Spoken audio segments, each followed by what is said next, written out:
I know you heard me on the radio. Flexing, she loved the sound of my voice, it's the best thing. Daydreaming of the jazz all day.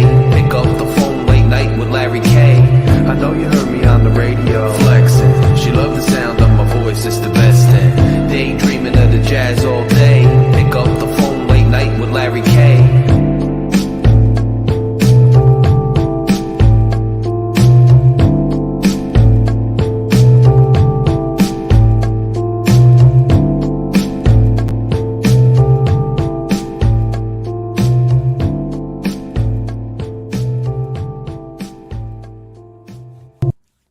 Phin-Addicts, it's Phin-Addict Fury time. LG shaking the panel, your boy Larry K. What's good, man? This is a bye week. It's Thanksgiving coming up. I hope everybody's got some good plans with your families, with your friends, with your girls, with your kids, whatever you got going on. I hope you're excited for that week, man. That week I got to go down to Atlantic City for a little convention, and then I'm getting ready. I'm cooking.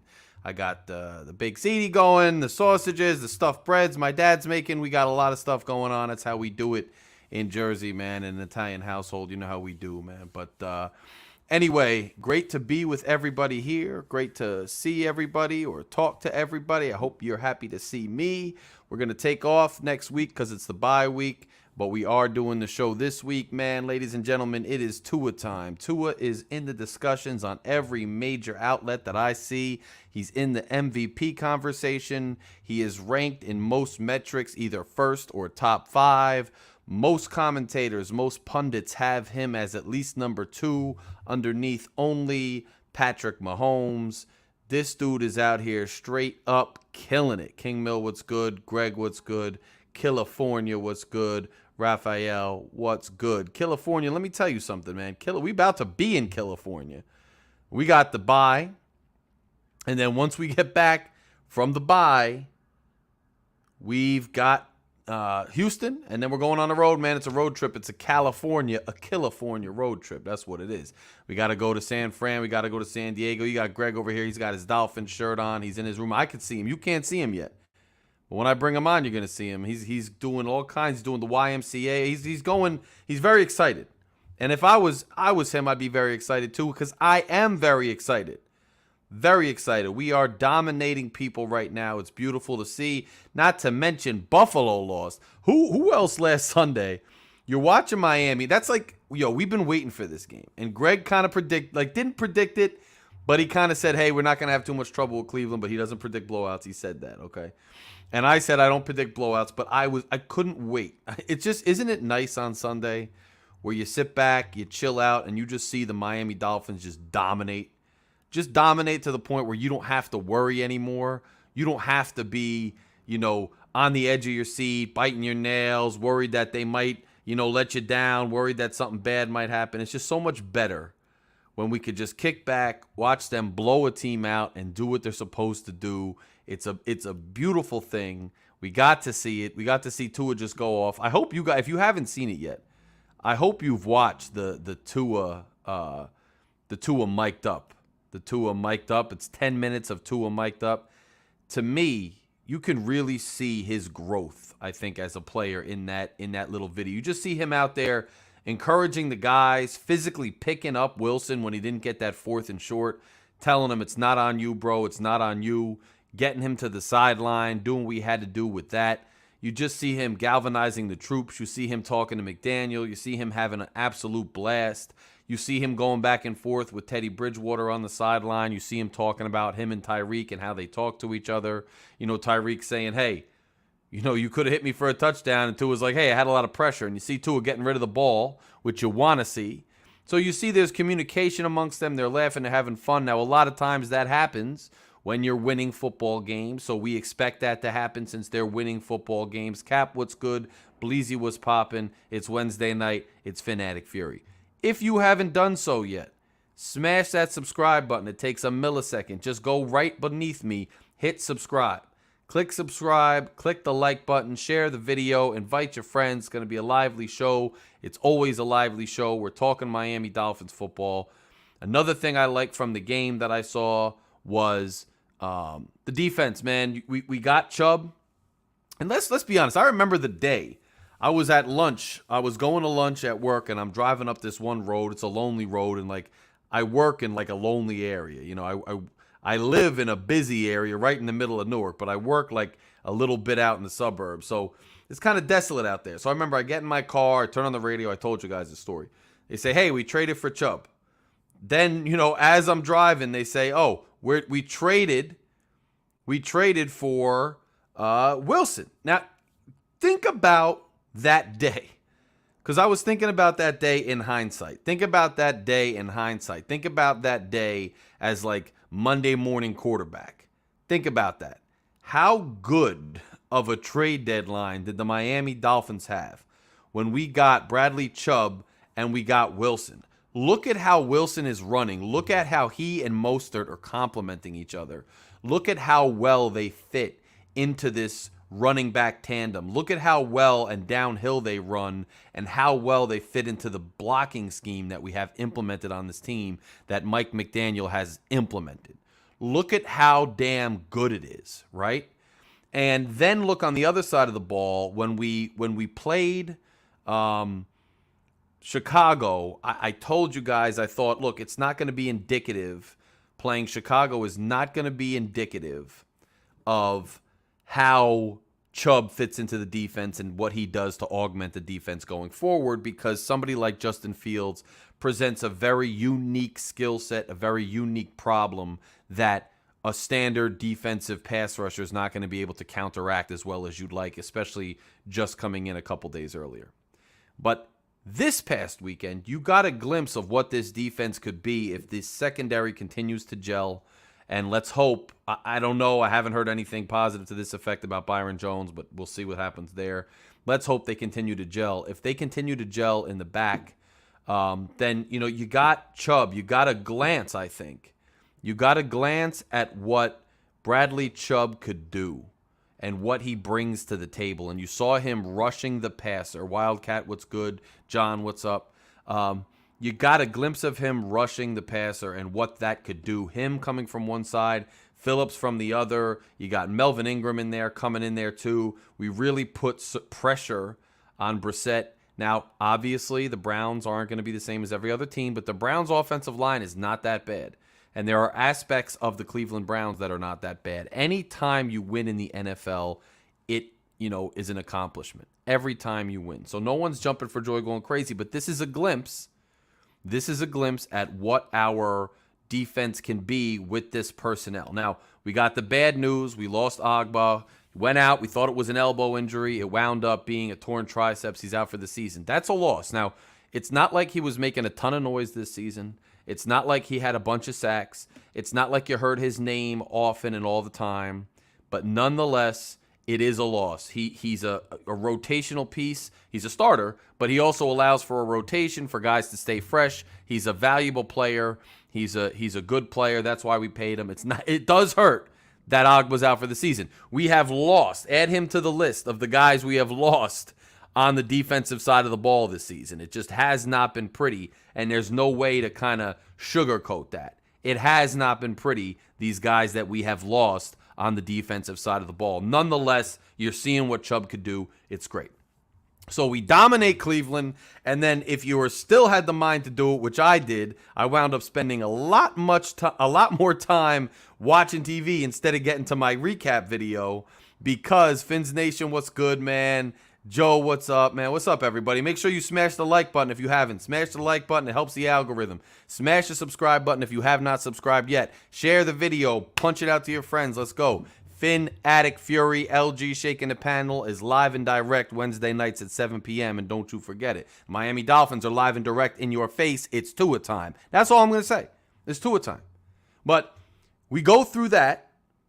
We go through that game. And then the next thing we do, if you had the mind to do it, you go ahead and you turn on the Buffalo Bills Minnesota Vikings game. Now, if you were following that game from the updates and whatnot, if you were flipping with DirecTV early in the Sunday, you thought, okay, Buffalo's going to take care of business. Buffalo's going to do their thing against Minnesota. We don't have a chance to take first place this week. But then you turn the game on towards the end and you're like, what is going on? I turned it on and Minnesota is driving. And I'm not a big Kirk Cousins fan. I told you guys the fantasy football story, whatever else. He threw up what I thought was kind of an ill-advised pass, but Jefferson just pulls it down with one hand. Gorgeous catch. Doesn't hit the ground at all. They get down there, and you think they blow it because I don't understand. Kirk could have rolled out and ran all the way into the end zone, but instead he forgets to do it. He doesn't see whatever happened to him. I don't know. He doesn't wind up going into the end zone. I'm screaming at the TV. My whole family's screaming at the TV. We're wondering what the heck's going on. And two pistols asked, so are you now buying a Miami Dolphins team item? No. We got to win a playoff game. And I'll tell you something else. We come this far this year and still don't win a playoff game. It's even worse. There's no excuse not to win a playoff game with this way this team is right now, with the way this quarterback is playing right now. We ain't playing. No. Win a playoff game. And I'll buy all kinds of gear. Tua jerseys, Hill jerseys. We're going. But look, and by the way, it doesn't mean somebody's not, I don't know if people are going to get me gifts. You know, if people get me gifts, I can't control that, but I'm not buying anything. So anyway, you turn on the game and the improbable happens. I went just as crazy with this game as I would for a Dolphins game. When Josh Allen goes to take the snap on the goal line and fumbles the ball right on the ground. Fumbles the ball. And all of a sudden, Minnesota's jumping all over it. And then, though, I'm screaming again because Buffalo makes it all the way down the field. That was that terrible play that was ruled a catch, but it wasn't a catch. They get all the way down there, and I'm thinking, well, there's no way in hell they don't at least tie this thing in overtime and at least force another possession. At least. But then Mr. MVP favorite, Mr. Class of the AFC, Class of the NFL, Josh Allen throws a ridiculous, a putrid, a terrible interception to seal the game for Minnesota. Miami Dolphins are in first place. We're rejoicing. We're happy. And here we are this Wednesday night. Now, here's the thing. That doesn't take away from Josh Allen. He's still a very good quarterback. The Bills are still a very formidable and good team. And we still got to watch out for them. But it just goes to show that even when you anoint somebody as great, or even when somebody is playing great at a consistent level for an extended period of time, it doesn't mean that they still can't make mistakes. It doesn't mean that they're immune from mistakes. And I hope people keep that in mind, because Tua's playing lights out right now. But if Tua has an off game, or Tua throws a pick, I don't want anybody jumping on him like he sucks and this and that and going back to the nonsense. The dude is proving who he is. And I was not an early believer for a couple reasons. I started to get on the train last year, then I fell back off the train. Now I'm on the train. And it's going to take a lot to knock me off this train, because this train is going full speed ahead. Here's something to keep in mind, though. Here's something to keep in mind. And this is just the truth. Joe, if we win a playoff game and you want to take me to 4-0, I'm down. I love 4-0s. We can go to 4-0s, bro. If we win, let's go to 4-0s. I'm with it, bro. I'm 100%. That could be a plan. That's a plan. That's a plan. And Robert points out, yeah, Trash Allen is rated 28th in red zone efficiency. You look at some of these numbers. That's a good thing to bring up, Robert. That's a really good thing to bring up, because let's talk about that for a minute. You look at some of these efficiency numbers. Third down efficiency, 2 is number 1. Yards in the air per pass attempt, 2 is number 1. Okay? QBR, 2 is number 1. He has no interceptions in like the past 4 games. At the end of the day, if you look at these metrics, you can say all you want that, Josh Allen is some kind of supreme athlete. You can say that, Aaron Rodgers has the resume for all these years leading up to this year. You could say whatever you want, and you're entitled to say it. You are. But Tua in statistical categories and by many metrics is leading the league. By many metrics, Tua is one of the top 3, if not top, quarterback in the NFL. And not only do you see it bear out in the stats, and not only do you see it bear out in the metrics, right? But you also see it in the eye test. You see him dropping dimes. You see the ball flying out of his hands. You see it being fit into the right windows. You see it being fit into tight windows. You see where the accuracy is. You see him throwing guys open. So there's a myriad of metrics and angles and perspectives that you can look at to show you how well Tua is playing. And is anybody worried about our offense right now at all? Now we're running. Now, Cleveland's run defense isn't the best in the league, okay? So keep that in mind. But we did run, and I expect us to continue to run at this clip. You keep Mostert fresh. You get a guy like Wilson who knows how to run in the system, who knows how to run downhill. You're going to do great things. But I want you to keep this in mind just as we go forward, because I'll give you my rants. I'll give you my reactions to the games. I will do what I do because it's what I do, and that's what you guys come to this channel for. So look, if we have a rough outing going forward, I'll be out here talking about it, and if we continue to dominate, we'll continue to dominate. I fully expect us to be in the playoffs. If that doesn't happen, I'm not guaranteeing anything because the NFL's crazy, but knock on wood, I'm expecting that, and you should be expecting that. Fans should be expecting at this juncture. But keep this in mind, right? The New York Jets and the Buffalo Bills are only a half game behind us. And this weekend, the Jets go on the road to New England, and you hope that the Jets will lose. But even if they do, the Patriots are right on their heels. Now, I'm not really worried about the Patriots the same way as the Jets and Bills, but keep that in mind. And then keep in mind that the Bills' upcoming next few weeks are relatively soft games. Now, again, no game is soft in the NFL. No game can be taken for granted in the NFL. We know that. We understand that. But nonetheless, they do have a relatively soft schedule coming up. And the Jets don't have the toughest schedule in the world coming up either. And we're very close and we're bunched in with them. Us, on the other hand, first of all, we're capable of beating any team in this league. I don't care what team it is, especially with our offense. We can hang and we can stay in the game to the last minute with any team in this league. I don't care if there's even a turnover, we go down 14-0. With the quarterback we have, with the weapons we have, with the resiliency of this team, and basically it builds character what they've been through already. They've already come back from difficult, deficits and won the game. So we are going to be in any game, period. We are always going to be in every game. That's going to happen. But you have to be realistic about the fact that we are playing Houston, and then we are going on a 3-game road trip, and it's not easy. Every one of these teams that we're going to play on this road trip is a contender. San Francisco is playing pretty good football. They're a tough team, and Kyle Shanahan knows Mike McDaniel, and he knows the scheme, and he knows the system. So if anybody knows how to stop the system, it's going to be them. And it's on the road, and they're a good team. They're a tough team. They're not just a fast team, but they're a fast and tough team. Okay? You got the Chargers, and it was funny because I was somebody who thought, I like Justin Herbert's arm. I like Justin Herbert's size. I think we should get Justin Herbert. Well, now I think I would have been wrong. Thank God I wasn't making the picks because I don't think I would have been right. I think I would have made a big mistake, and I'm glad Chris Greer was making the picks, and he picked Tua. So now when we go play San Diego and it's the Tua-Herbert matchup, I'm rooting like hell for Tua to beat the Chargers like he already did once, to beat the Chargers, put them to bed, and end it. But again, they're a tough team. They're going to want that game. That's on the road. We're going to be spending, a week, 2 weeks away from their families, away from their own beds, living in hotels. And sometimes that works for teams. Sometimes teams do better during road trips because the camaraderie and the coalescing of the personalities is even more strong. With this team, the way this team seems to be interacting with each other, the way this team shows out on these mic'd up videos, and you see them in the locker room and just the comments they make about each other and how tight-knit they seem, I don't think that a road trip's going to be a bad thing. I actually think a road trip can make them even better and even more, in the bunker together.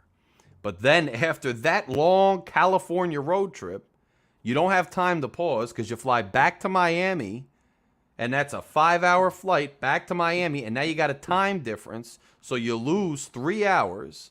You get to Miami, and you got to get back to work, win or lose in California. And it's going to be a lot worse if they lose one of those games. You come back to Miami, and you got to get your head ready, practice, and then fly up to Buffalo. To take on the Bills in a division rivalry game that is going to mean so much. And Joe points out the weather's not cold in San Francisco. I agree. So we're going from West Coast time and warm climate, back to our warm climate on East Coast time, and then getting shoved up to Buffalo in the freezing cold weather. And another thing to keep in mind is one or more of these games might be flexed to a night game, because every one of these games is an important game. Every one of these games has meaning. So, they might be flexed, which will be an interesting thing too. You hope that if any of them get flexed, it's Buffalo to give us a little more time instead of San Fran or LA, which is going to give us less time to prep for the next one. So I'm not saying this to scare anybody or anything like that, but I'm saying this just to keep the perspective real. If I predicted we would go on a win streak in the middle of the schedule, and we've done that. It's unfortunate that Tua was out for those 3 games, because I think we're either undefeated or maybe have one loss if Tua plays the whole season. And if that was the case, we'd be in the driver's seat for the first round bye and for winning the entire conference. Instead, we have less room for error because these other teams are on our heels. And unfortunately, these other teams don't have really difficult schedules except for us. We're like the toughest team on some of their schedules. So we better take care of business. So I don't care that Aaron Rodgers came back and played well.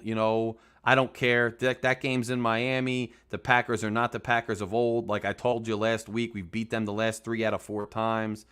I'm not as worried about the Packers. Going to New England's not easy. But I'm not as worried about them because I think we're just a better team than the Patriots. We're just a better team. When it comes to the Jets, I'll tell you what. The Jets defense is good. If we had the Jets defense, if we had Sauce Gardner and we had the Jets defense, Quidid Wilson there instead of Agba to fill in the hole, I think we would be like a Super Bowl favorite. The Jets defense is good. But their offense, I don't trust their quarterback. I don't trust Zach Wilson. I think he's going to make a big mistake. He's lucky he didn't make one last time against the Bills. He's due for a mistake. Even when he's not making mistakes, he's not setting the world on fire. So I'm not as worried about the Jets. You got to remember it's also in Miami. So I think we take care of business against the Jets. So I'm not as worried about those last 3 games, and I think we're set up decently for those last 3 games. But those next 3 games after Houston, I think are going to tell us a lot. You come away from those 3 games 2-1. You come away from those games 2-1. You really show the world, and you show the fans, and you show everybody, and you put everybody on notice for the next few years, not just for this year. For the next few years that the Miami Dolphins are here. We're one of the better upper echelon teams in the league. We're one of the better upper echelon teams in the AFC. But you come away from those games 1-2, or terror don't 0-3, which I don't see this team going, but it's a tough stretch. You come away from it that way, and you're right back in the place where you're struggling for a wild card berth. So it's not to get anybody disappointed. It's not to get anybody, dejected. It's just to keep it real that we have a really tough stretch of games coming up on this slate. And there's nothing guaranteed. They got to keep their heads down. They got to keep winning. And I'm hoping they could take those games out in California because that Buffalo game is going to be huge. And again, Buffalo and the Jets do not have as tough a schedule as we do. So we really got to take care of business. We took care of business in the middle of the schedule. Hopefully, it's not done yet either. You can't lose to Houston. Not saying we are, but you can't. You can't. So we still got to do that. And then if that's done, I was going to say assuming we do, but I don't want to assume anything in this league. If that's taken care of, then you got the real challenge coming up with the final stretch, that December month. Not only is it tough, but we're not a cold weather team. We got to go up to New England, go up to Buffalo. We're lucky, though, that the 2 other road games, LA and San Fran, are not cold weather games. So it's not like we have to go on this December tour of the cold, like we got to go to Baltimore. We don't. We already beat Baltimore. Okay? Robert, Wrist Froze asked, is Tua your MVP right now? And I would say yes, Tua is my MVP right now. I know there's a lot of talk about, is it Tyreek? Is it this? Is it that? Like the way, take last game. Take last game. They shut down a lot of the middle of the field for long stretches of the game. They had Waddle out of rhythm. They took Tyreek away except for shorter passes. And yet Tua still found, and he didn't just find him on quick checkdowns or on design screens. Tua dropped back in the pocket, made his reads, a couple times had to evade pressure, had to sidestep a guy who was going to knock the ball down once, found the open guy, hit him in stride to a point where he could gain yards. That Alec Ingold touchdown was a great example of what he did, and then jumped over and got the touchdown.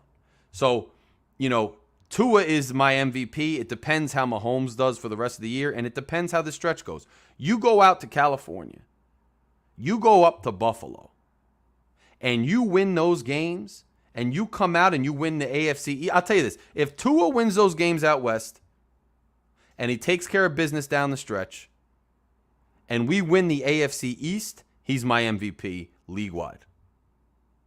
League-wide. If he stumbles a little bit and we don't get the AFC East and the Bills take it and we're a wild card, it doesn't mean that Tua's bad. It doesn't mean the team's not good or whatever. It's going to be tougher to win the MVP with Mahomes in the race, especially if Mahomes gets the number 1 seed. So that's kind of where we are with the MVP, but Tua's right there. It's all there for the taking. It's all there for the taking, Fury fam. It's all there for the taking. The Miami Dolphins have destiny in front of them, and they control their own destiny. Every team they're going to need to go up against, aside from the Chiefs, they play. They have an opportunity to beat them. They have an opportunity to extend their winning streak. They have an opportunity to improve their record better than it already is. So the Miami Dolphins, everything's there for the taking, and when's the last time we really said that this time of year? It's a beautiful time to be alive. It's a beautiful time to be a Miami Dolphins fan.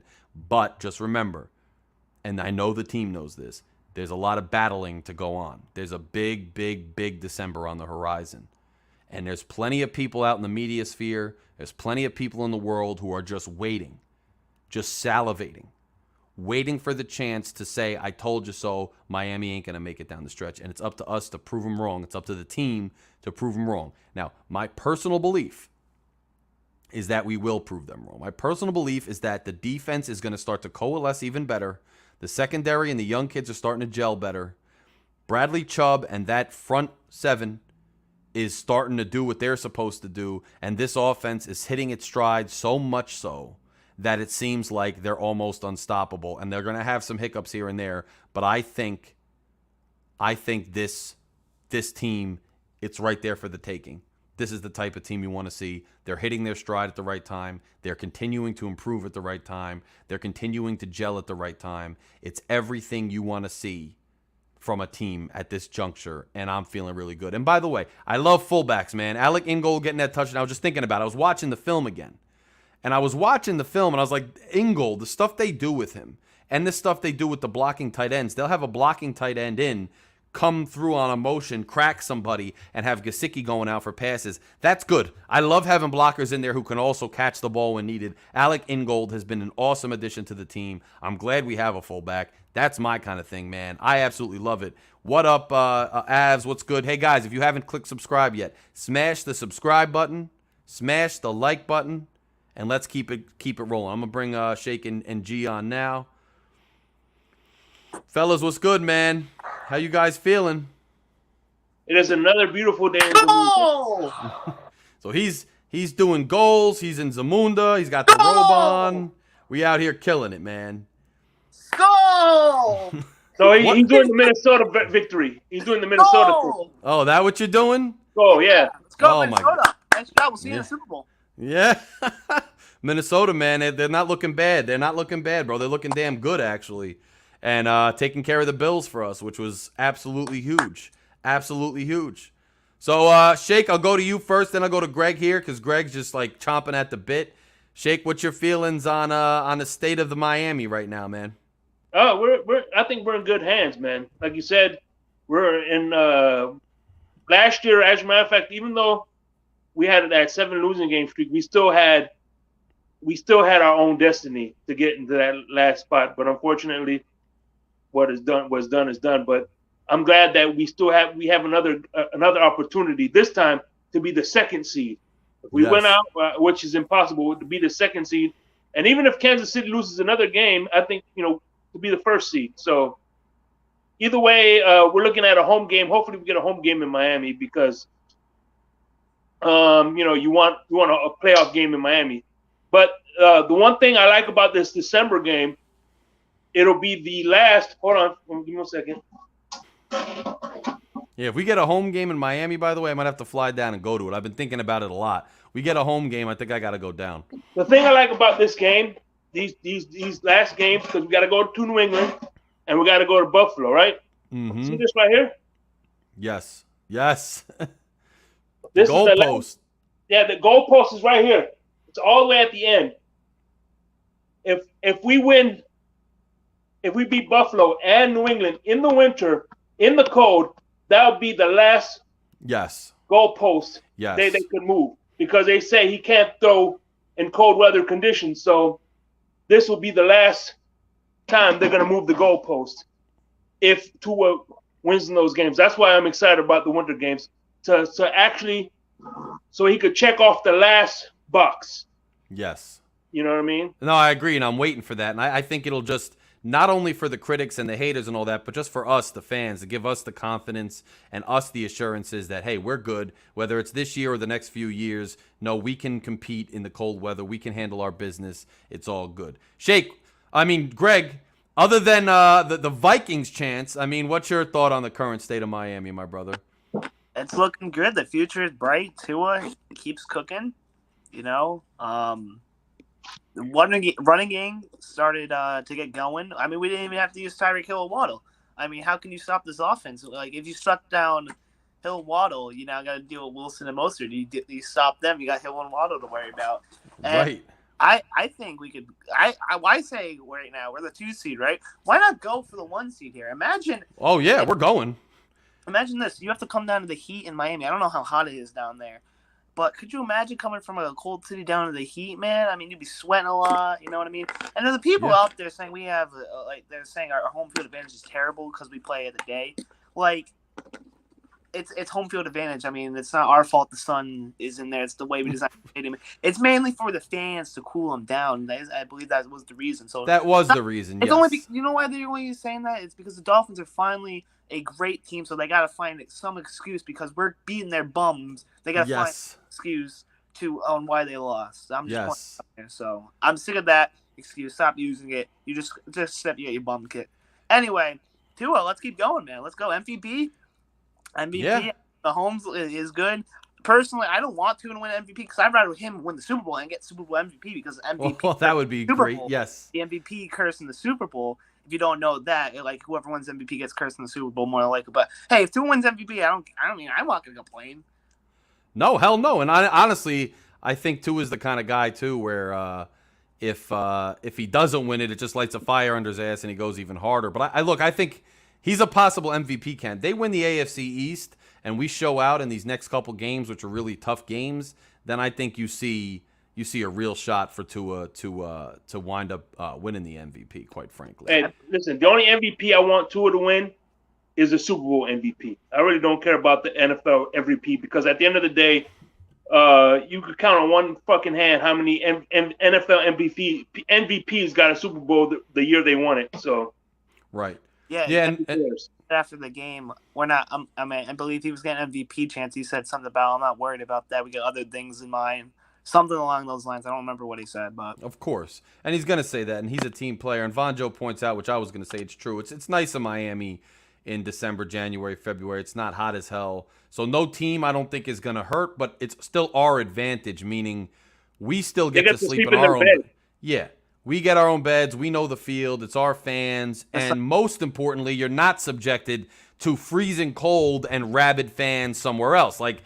When you're in Cincinnati, they're loud as hell. Buffalo, they're loud as hell. They're loud and crazy. The Chiefs, they're doing the chant, and it's freezing. The home field advantage to us is to just be the hell in Miami and away from those places.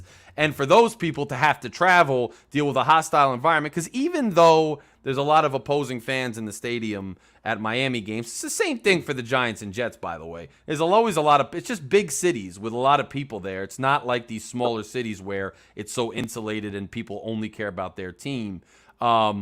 So at the end of the day, a home field advantage is still important. It would be nice to get at least one home playoff game. It's been forever. And it would be really nice to not have to travel in the playoffs.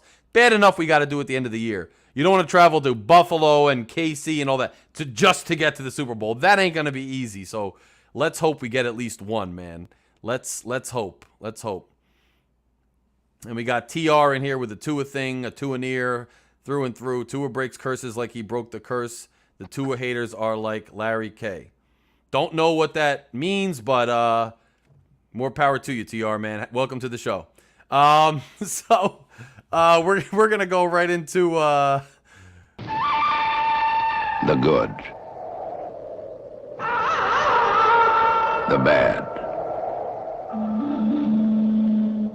the ugly. Shake. The good, obviously, we are number one in the division, number 2 in the NFL, and we have Tua has another game with 3 touchdown passes. That's the good. The bad is I know why they did defensively, but we made Jacoby Brissett look like Michael Vick with the scrambling. Yeah, you know you think so? He scrambled pretty. He got away. He never ran like that in Miami. I could tell you that for sure. Right. He was getting 10 yards a clip. You know what I mean? Right. But you know what I mean. But again, that's like I said. That's just being a little nitpicky. But no wonder Lamar Jackson and this guy got 100-something yards. But you know, hopefully they'll be able to contain more. Hopefully we don't see too many running QBs. Right. Well, that's our Achilles heel. Except it's interesting because last year we absolutely destroyed, Baltimore. So I just wonder what happened this year with that, and if we have a way to make it work, or if it's just the personnel that we just don't have to keep up with these running QBs. It'd be tough to see Jackson up in Baltimore in the playoffs, given how we've struggled with that this year, and we've struggled with it traditionally. I think other than the Baltimore game last year, we've had trouble with running QBs. It's just been a problem. So, but the only running QB is Baltimore in this conference. So hopefully we don't have to deal with it. I mean, Fields is in the NFC and they're not making the playoffs anyway, most likely. So hopefully we survive that part of it. What about the ugly, Shake? Not one, but 2 extra points missed. Our field goal kicker is going from here to that's ugly. Good point, and man. At the end of the day, man, listen, man, we're not gonna play teams like the Browns and the Bears where we get all these offensive points. Games are gonna be a lot closer than what they need to be, and if we need to rely on a field goal kick, we're dead in the water, bro. No, I that's. You know what, Shake? That's like probably the best thing you could say for the ugly and what you just said is so damn true. It's one of the things I've thought about. Like, it's all good when we're running away from teams, we're beating them by touchdowns. Tua has been very, very, very, very good in the red zone, so we haven't had to worry about it. But what if a game comes down to an extra point, or what if a game comes down to like winding down fourth quarter, cold weather on the road? 45-yard field goal to, with the clock ticking down.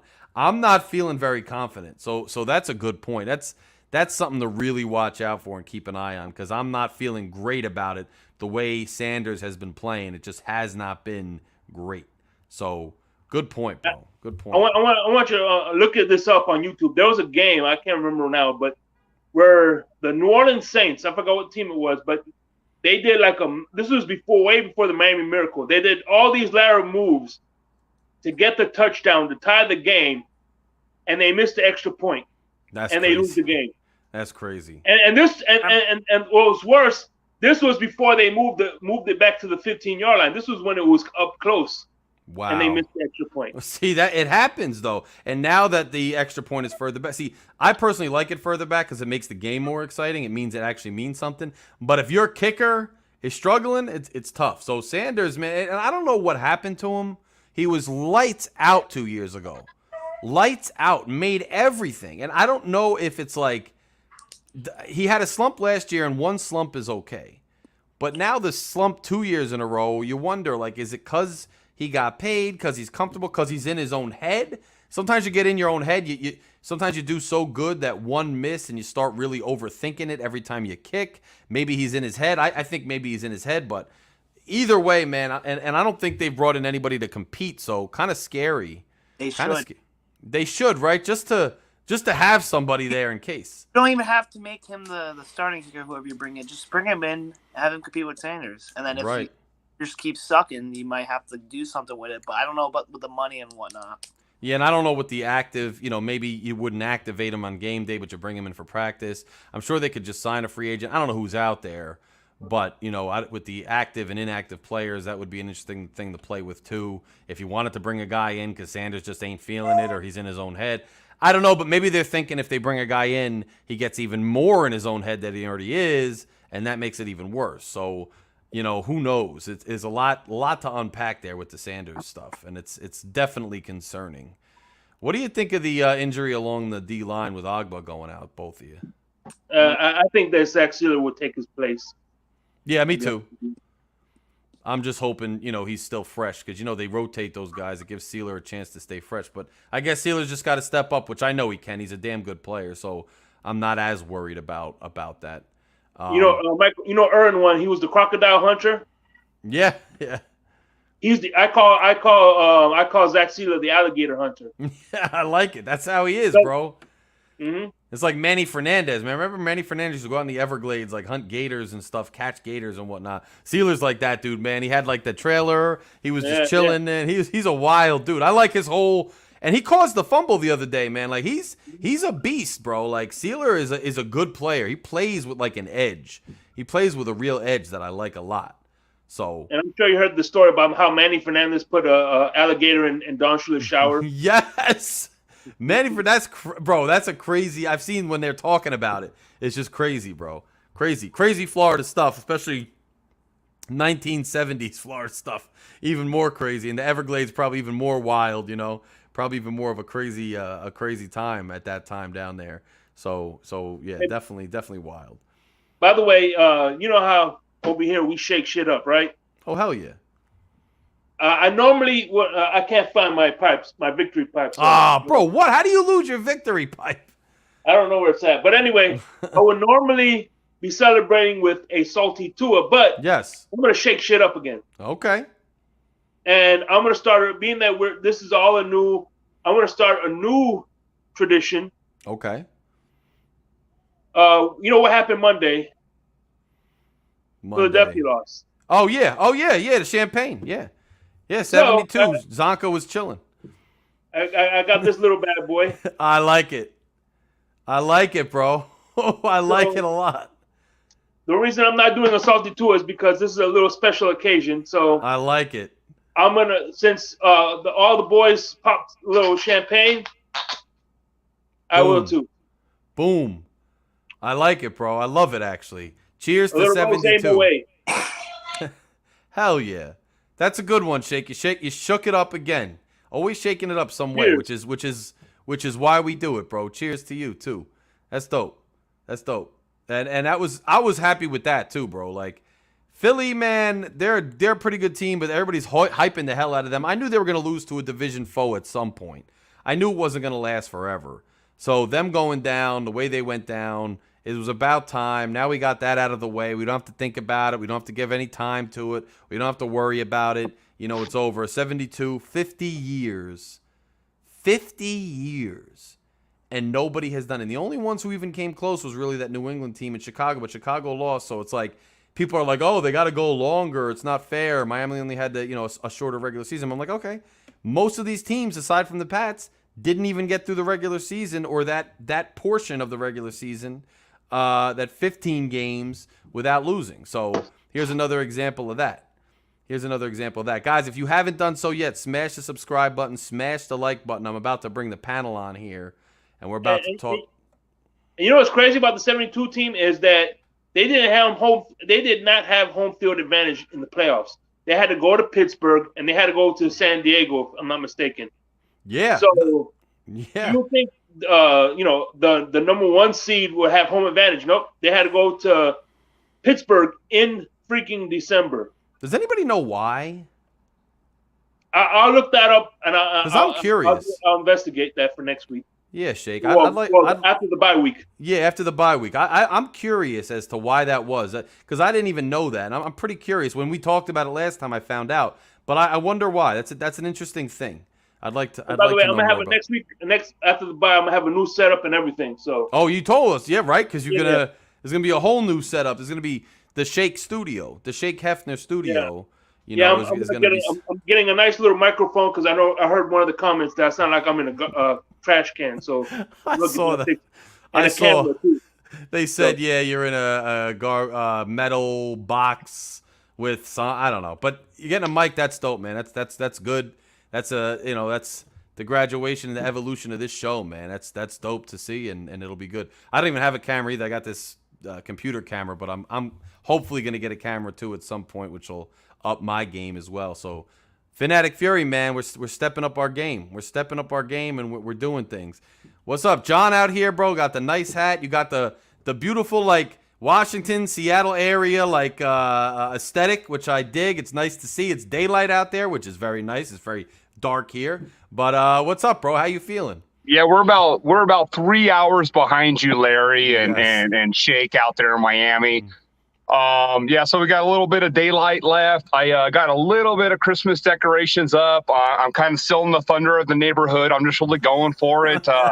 Got my Dolphin beanie on. It's first time I've been able to whip it out in about 8 months, so I'm really excited about that. And I'm liking the way the season's going so far, Larry. But I got to be honest with you. I am not totally on board of the Tua train yet. Oh my goodness. Man, the guy's been playing lights out. Best quarterback we've had in 20 years. Okay, but yes, I need more. And I don't want to take anything away from the guy. But we have not had that big game moment where it wins a playoff game or gets us in the playoff. We just have not had that yet. So we've got a great season going, but we all know there's been a lot of great seasons in the NFL. Right.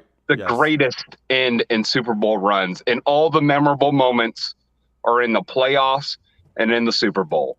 So super, super excited, Larry. I'm glad to be on board. I don't want to be a damper, but I want to set these expectations and where I'm at as a Dolphin fan. And we're doing really good. Oh man, we are doing good. I'm freaking pumped. But I got to hold it back.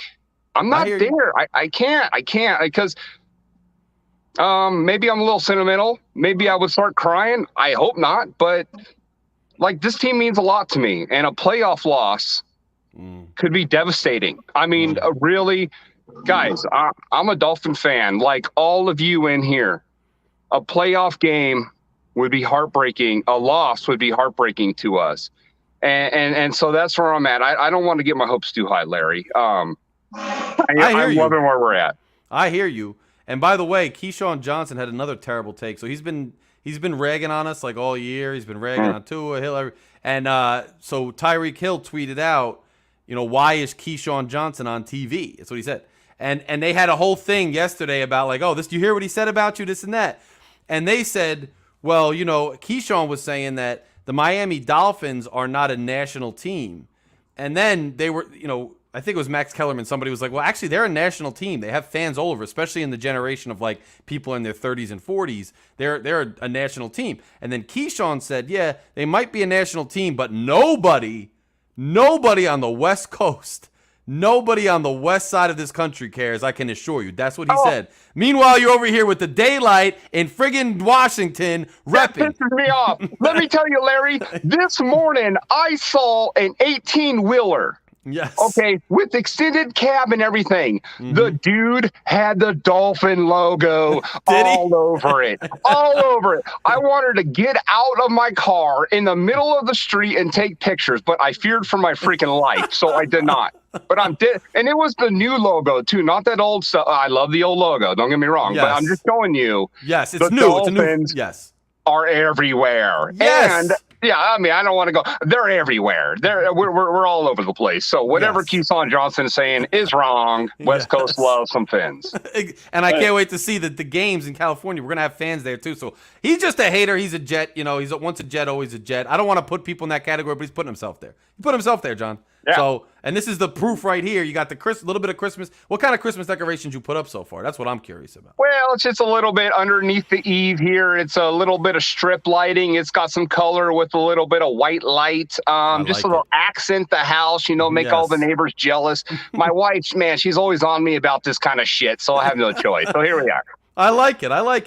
You know, when you're getting this close to Thanksgiving, it's nice to do a little touch because once Thanksgiving hits, it's like full-fledged Christmas season. So, Yeah, you and it's too cold. As True. Larry, you're in New York, Yeah, it's at cold a certain out here. point, you're not going outside. So this is your window. It makes sense. Like a week ago, it was like that weird, we call it Indian summer when I was a kid. Like it got hot out of nowhere, but now it's cold. Like it's time for me to take the air conditioner down, like shut all the windows. Like there's frost on my car in the morning. It's cold out here right now. And I know Greg knows too. I think he's even further north than me. This guy is like, look at him. He's already bunkered down. I had to put my electric blanket on last night. Jesus. It's the transplant crew. Yeah. Everyone except for Hefner over there, who's really enjoying the weather. Yeah. Hefner's out here with the palm trees in the background. Bro. I like the cold weather. You kidding me? Yeah, you don't get it. Like that crisp air shake, it's nice. Sometimes you get it in like northern Florida, central Florida, a little bit, but nothing like up here. Like all the bugs die, everything's clear, like the sun's clear. It's a weird, different whole experience. I do like it too. I like the seasons. Hey, Larry, I had a stat I wanted to throw out there for you. Our fourth down conversion rate, this is from ESPN.com. We're 6 of 14 on fourth down. Now, this ties into what Shake was saying about our field goal kicking and everything. Okay. Look, our field goal attempts were 13 of 17. So actually not as bad as I would have thought. But you combine a fourth down percentage that is less than 50%, along with field goal attempts. We're afraid of our kicker kicking it, well, maybe anywhere. Yeah, but we're definitely afraid from longer distances. We haven't done it at all this year, and I get why, but we definitely aren't doing that. Yeah. And we're coming up to, the cold and the playoff season where games, I don't care if you're Kansas City, I don't care if you're New England. Tom Brady made a living off of 3-point playoff games, all right? So if it comes down to the playoffs, guys, and we've got a kicker involved here, that could be our Achilles heel. So I pulled that set off of ESPN. It has me a little bit concerned. Our fourth down percentage ain't great, and our field goal is suspect at best. Right. And so we're less than 50% on fourth down conversions, which you don't want to see. We're 6 of 14 on third down. Now, I don't know down and distance. I don't know none of that. But fourth down, 6 of 14. Third down, we're golden gods. So right. It's interesting that McDaniel does that. I get in short yardage. I get when you're in that tweener part of the field, especially with a kicker who's not consistent, like that 40-yard line, 35-yard line, but he's going to have to kick from further back. I get why we go for it, but he's made some decisions that I thought were a little bit questionable with going for it. And not only that, he's made some questionable play calls on the fourth down. So I'm hoping he gets a little more selective with the fourth downs, and if he's going to go for him, that his play selection gets a little bit better. I think sometimes he's trying to still learn. He's still a first-year head coach, but he sometimes gets too cute for his own good. Some of his play designs are awesome, and you're like, wow. But like the trick play with Wilson throwing the ball that we had, and the direct snap to the tight end last week, like don't take the ball out of what's working, which is our straightforward offense. Just especially now with Wilson. Here's what I want to know. I want to know if Wilson keeps this up, because Cleveland doesn't have a great run defense. Do we keep this up with Wilson running the ball? Because I think if we do, the whole outlook looks different. Like, John, like the whole outlook, because now we can run in these cold weather games. Tua doesn't have to sling it over the field 30, 40 times, and it changes everything. But it remains to be seen. This was one really good running game. We got to see if we can do it consistently. I think that's going to be a big key to the rest of our season. Well, Larry, you touched on two things, and I'd really like to hear. I'd like to really hear Hefner's thought on it. But like, there was that fourth down he went for early in the game, maybe 5 minutes into the game. I think it was a huge difference maker, frankly. But we were on our own 30 or 40. That was freaking crazy. I mean, I was sitting there watching that thing, and I didn't know what to think. What the hell, guys?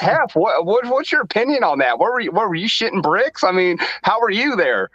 I was shitting bricks. I want to give it to Hef, but I was like, Yeah. wrong decision, because I was like, but then as soon as he gets it and, we want to score and match them and then we blow the game open, great decision. But had we not gotten it and they go up 14-0, it would have been a disastrous decision. Hef, what's your thoughts, Shake, man? And Paul, what's up, man? Good to see at the end of the day, look, the best analogy is whatchamacallit, when we got I'm gonna do this to Miami Dolphins. I mean, I know there's not Miami Heat fans on here, but Jimmy Butler is a strong head case, and he got into an altercation with the head coach, which got squashed. But at the end of the day, if that head case is what makes him tick. It's what makes him drive. You know what I mean? It's what helps him win games. So at the end of the day, man, that's Mike McDaniel in a nutshell. You got, I mean, he's gonna go for it. It's not gonna happen all the time, but you know what? At the end of the day, that's the DNA that makes him him. So we gotta take the good with the bad and the ugly. So you're saying, Shake, let him be him because he thrives off it. Yeah, exactly. John, what do you think? It's different. Yeah, I mean, I've seen it go both ways, but so far, the guy seems to have a pretty good feel for it. He doesn't go for every fourth down, but I mean, that one I thought in particular was, I thought he saw the game slipping away, to be honest with you. Really short. They came out and put 7 on us. We were about to go, 3 and out? Was that a 3 and out? I'm not sure. We were getting ready to punt real quick. Mm-hmm. I think he saw our defense was a bit tired. I thought he made a decision. So, frankly, I couldn't believe it. I was sitting there like, holy freak, we're going for it. Mm-hmm. Oh, and then I thought about you guys instantly. At the same time, I believe you did. It was probably like 4 drives. That was like that was like his fourth first down. So he sees if the team is having good momentum, he'll go for it. But if he sees the team isn't, if the offense isn't gelling well, he'd be like, all right, you know what? There's no momentum here. I'm not going to go for it. But if he sees that he has a hot hand, it's just like poker. I have 3 aces, you know what I mean? He's betting that I got 3 aces, so I bet that if I put these cards down, I'm gonna win. But he believes the other guy might have a flush. Yep. And his cards are Tyreek Hill, Cedric Wilson. I mean, Raheem Mostert, Tua. Yeah, I want to see that guy. I don't even want to run the ball, frankly. But yeah, I see what you're saying. He's got a hand, and frankly, he's got decisions on how he plays it. Yes, and he's done thus far well. I really wish, and it's the ebbs and flows of an NFL season. It is what it is, but I really wish we got to see the whole season with Tua healthy, because I do think those 3 games without him, and not only without him, but the way it went down where it was out without him, but then the backup got pulled early in the game, and then we're like, it's not really an accurate look at the team. I think we could have been even further ahead in this playoff hunt, and it would have been a lot different. Concrete, what's good? But yeah, I hear you. Greg, what's your take on his gambling ways, his fourth down, gambles that he takes so frequently? What? How much yardage it was? To get my brain catch up. It was fourth. That was 4th and 1, I think, or 4th and 2. It was short. It was short. It was early in the game, real early. Right. Yeah. If it's 4th and 4th and 5, 4th and 4, 4th and 3, 4th and 2, 4th and 1, I'm going for it. Okay. Because it's not that many yards. If it's like 4th and 10, I say punt it. It was early. It was a questionable call. But since we got it, I was happy. If we didn't get it, I think we'd be all upset about it. But of course, right. That's the nature of the beast. That's why I'm wondering, with some of these decisions and with this field goal kicking as we go down the stretch. And John, what'd you think of that portion of what I said, kind of, which was not pessimistic, but just kind of a reality check? We have a tough stretch coming up. It's a tough road stretch. We talked about it last week, but it's not going to go away, and we're not going to know how we handle it till we handle it. But you got that long California road trip. Luckily, that's not in the cold, but a long California road trip. And then you got to go to Buffalo. And to me, the West Coast to East Coast flight, you've been spending like 2 weeks on the West Coast. The problem. You lose 3 hours coming to Miami. And now, before you could even adjust to get your head straight, you got to fly up to the freezing cold Buffalo. That's not an easy task, man. No, it's like almost the tables have completely turned from week 3 against Buffalo, where they had to come and play in the heat and all of that. But then now I actually think it's worse. We're going to come off of 2 weeks likely on the road come home, have to practice, head up to Buffalo in a big time game in the cold weather. I mean, pardon my French, but the boys are going to have to let the balls hang out on that one. I mean, we're going to really see what this team is made of. And I'm chalking up Buffalo as a loss already. Now, I'm not saying this team ain't made of it, but that's a tough stretch for any team. And if we're going to take a loss, that might be one of them. So I'm not saying we're bulletproof. I think we can be beat. And under certain circumstances like that, that could be a dangerous game. Now, almost at the same point, you kind of want to take a loss before the playoffs, don't you? Right. You don't want to go in on 9 games hot. You kind of want to get licked by your division rival, or you want something to happen to fire the team up. So I'm not even saying it as a bad thing, but we need to take a lick somewhere. That might be the game it happens, and we might turn it on after that. So, but I'd like to see us West Coast. I'd like to see us do good. I mean, I'd like to see us sweep, frankly, the West Coast swing. Me too. If we sweep it, it would be huge, because then you have some leeway with the Buffalo game, and you don't know what Buffalo's going to do in that stretch, but I don't think they have as tough a schedule as we do. But, say they drop one more game, we have even more breathing room. If the Jets drop another 1 or 2, you have even more breathing room. So, it would be great to sweep. Here's my thing. I'm nervous about the stretch. I'm on edge a little bit, but I'm like that every week. But, I mean, I'm on edge, but I'm also excited because I think, I'm excited for them to prove it to me, to you, to everybody. I'm excited for them to seize the opportunity and show us and show the world that they are for real, and that this isn't just, a soft schedule and things aligning at the right time. So, and it could go either way. I mean, if we get swept in the West Coast, that's going to be devastating to all of us. We're scarred. We're scarred. Yeah, so I know. We really are. We're like, we're damaged goods. Like we're the girlfriend you don't want to date. You know what I mean? Because we're gonna be like, well, where you been? What you been up to? I don't believe that. You know, I mean, that's at least where I'm at. Yeah, no. And look, we had that scare when we went 3-3. Even though not only do we rebound well, but we're dominating statistically and historically. So there's things to be encouraged about. But John, I still feel you. Because I'm not even just talking about recent. A lot of people are talking about the last 20 years where we just don't even really get anywhere. We lose the first round. I'm also going back to my childhood where we weren't just like bad and, barely made the playoffs. We made the playoffs every year and were good every year and still had the letdown. So this is a lifetime of being scarred. That's not right, even Yeah, and have drink up, because we have a lifetime of being scarred, but at the same time, holy crap, we really do have a team here, and I'm having a hard time knowing how to react to this, because at the same time, I mean, golly, I'm getting super corny about this, but guys, I don't want to be hurt again, because it freaking devastates me, man. It's brutal after a loss, freaking just messes me up for a long time. So So I'm excited, guys. I'm so excited, but I'm super nervous. And to echo Greg's thought, can I just do this, Larry? Like, fuck yeah. Woo! We're first place in the division right now. Are you freaking kidding me? Midway through the season? So, super pessimistic, but at the same time, holy crap, have we been here? No, it's like I said, hey, John, this Dolphin win is like I told you. If I come home and my girl has a nice dinner waiting for me, the first thing I'm gonna say is, I ain't gonna say, "Oh, thank you, honey, you're so thoughtful." I'm like, "What did you break?" Right. We're scarred like that, man. We are. We're scarred like that. We really are, bro. So, Shake, what is your take on that stretch, man? Like how are you feeling? Optimistic? Are you feeling hyped or scared or what? I am, because at the end of the day, man, I think it's a team victory. I mean, and one thing I would give about, I've seen the difference between Tua and the other 2 quarterbacks that played, is the fact that I see that Tua, he kind of senses the pressure a little bit better than the other 2, and he throws the ball way faster than the other 2. You know what I mean? I think see how fast he throws the ball when he senses pressure? Mm-hmm.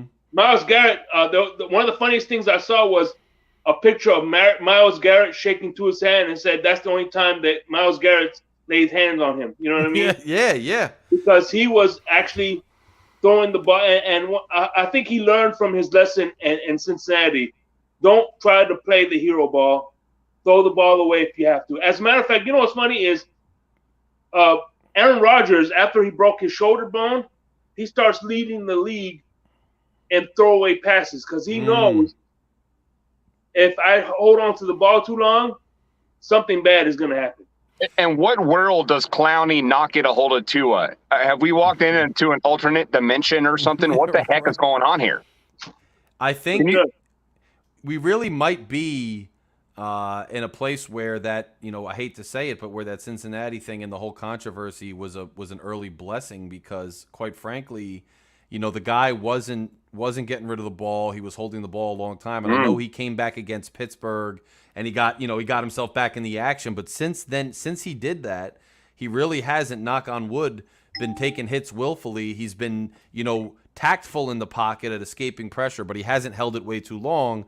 And then he's got rid of it quickly, at least tried to make a play or just thrown it away. I'm hoping that this truly, because remember, even though he's, grown from the first 2 years and he's playing much better, that he still has room to grow. So that could be another aspect of his growth that we're seeing before our eyes. And if he makes that a permanent part of his game, and let's face it, the offensive line is playing a lot better now than it was in the beginning of the year. If the offensive line is playing better and he's able to get rid of the ball, if that's an evolution that becomes a permanent part of his game, then maybe that issue could have been kind of a blessing in disguise to get us, where we needed to go, Before you introduce Q real quick, I just want to mention our offensive line has changed quite a bit. I mean, we went from Eichenberg to Austin Jackson, and I don't even hear their name mentioned other than keep them off the field. So what the hell is going on here? It's really bizarre, but yeah. Some good upgrades with the line, and we got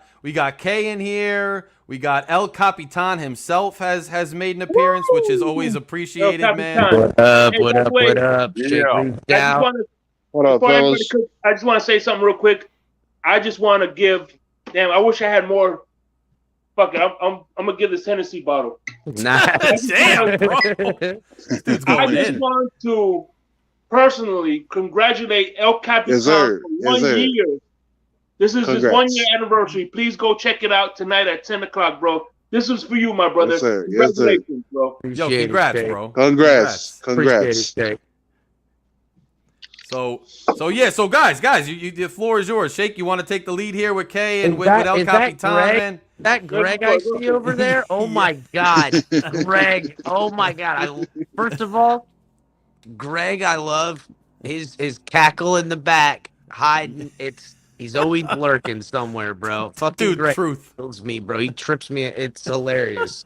We had him working at the grocery store last week. He had the show on. He was participating, but he was working register. And it was epic. Oh my God, Greg's Dude's gold, wild. man. I don't care what anybody says, dude. Not that people are talking bad about Greg, but man, Greg is I love you, Greg. Gotta say, buddy. Greg is definitely gold, bro. He's gold, bro. He's hilarious, dude. When he came on, he was like, "Skull." Yeah. That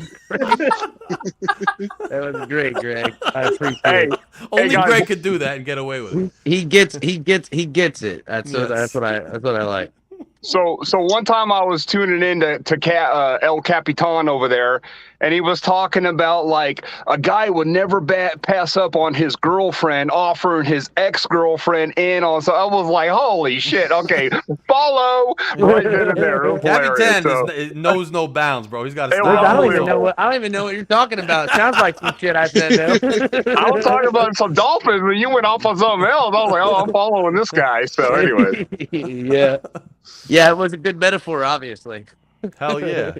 All right, Guy, what's your thoughts on the current state, man? I think this stretch coming up is going to be challenging, but it's an opportunity for us. I mean, we got to get through Houston first. We got the bye, but, we got that 3-game road stretch, man. It's no walk in the park. I'll tell you this. It's definitely the stretch we're all looking to see and test this team's grit in. Yes. But awesome enough, we get I don't want to call it a cupcake, but I mean, I think we all think that the Texans are full tank mode at home.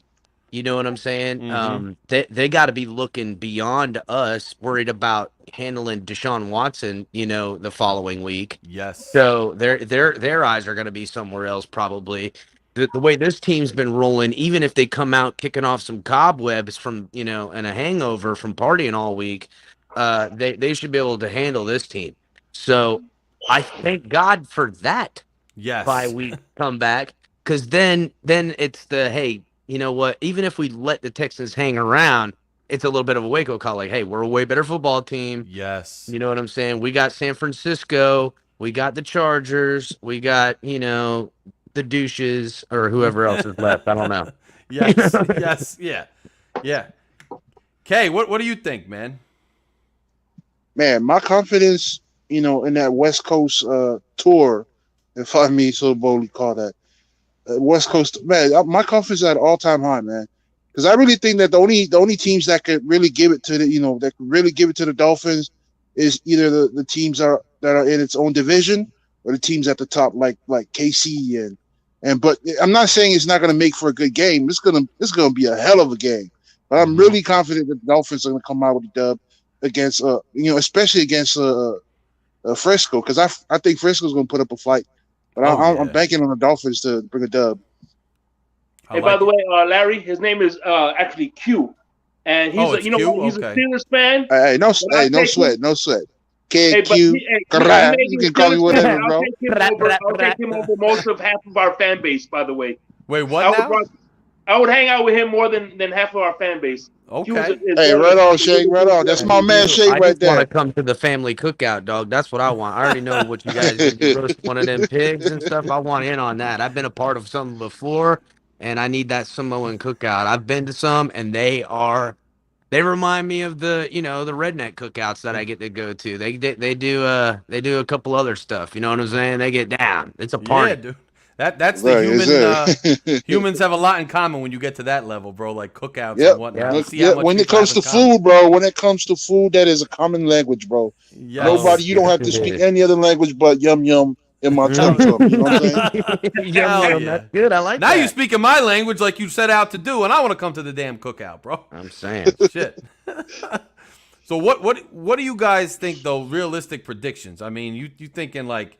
You looking at 3-0? You looking at 2-1? Who do you think realistically we take, and who do you think? Larry, I predicted at the beginning of the season with equating that we had 9, getting Tyreek, and a Tua that kind of levels off, and an offense that gets on point, and a defense that would remain with some sort of consistency. I predicted 11 wins. Mm-hmm. This team will get 11 minimally.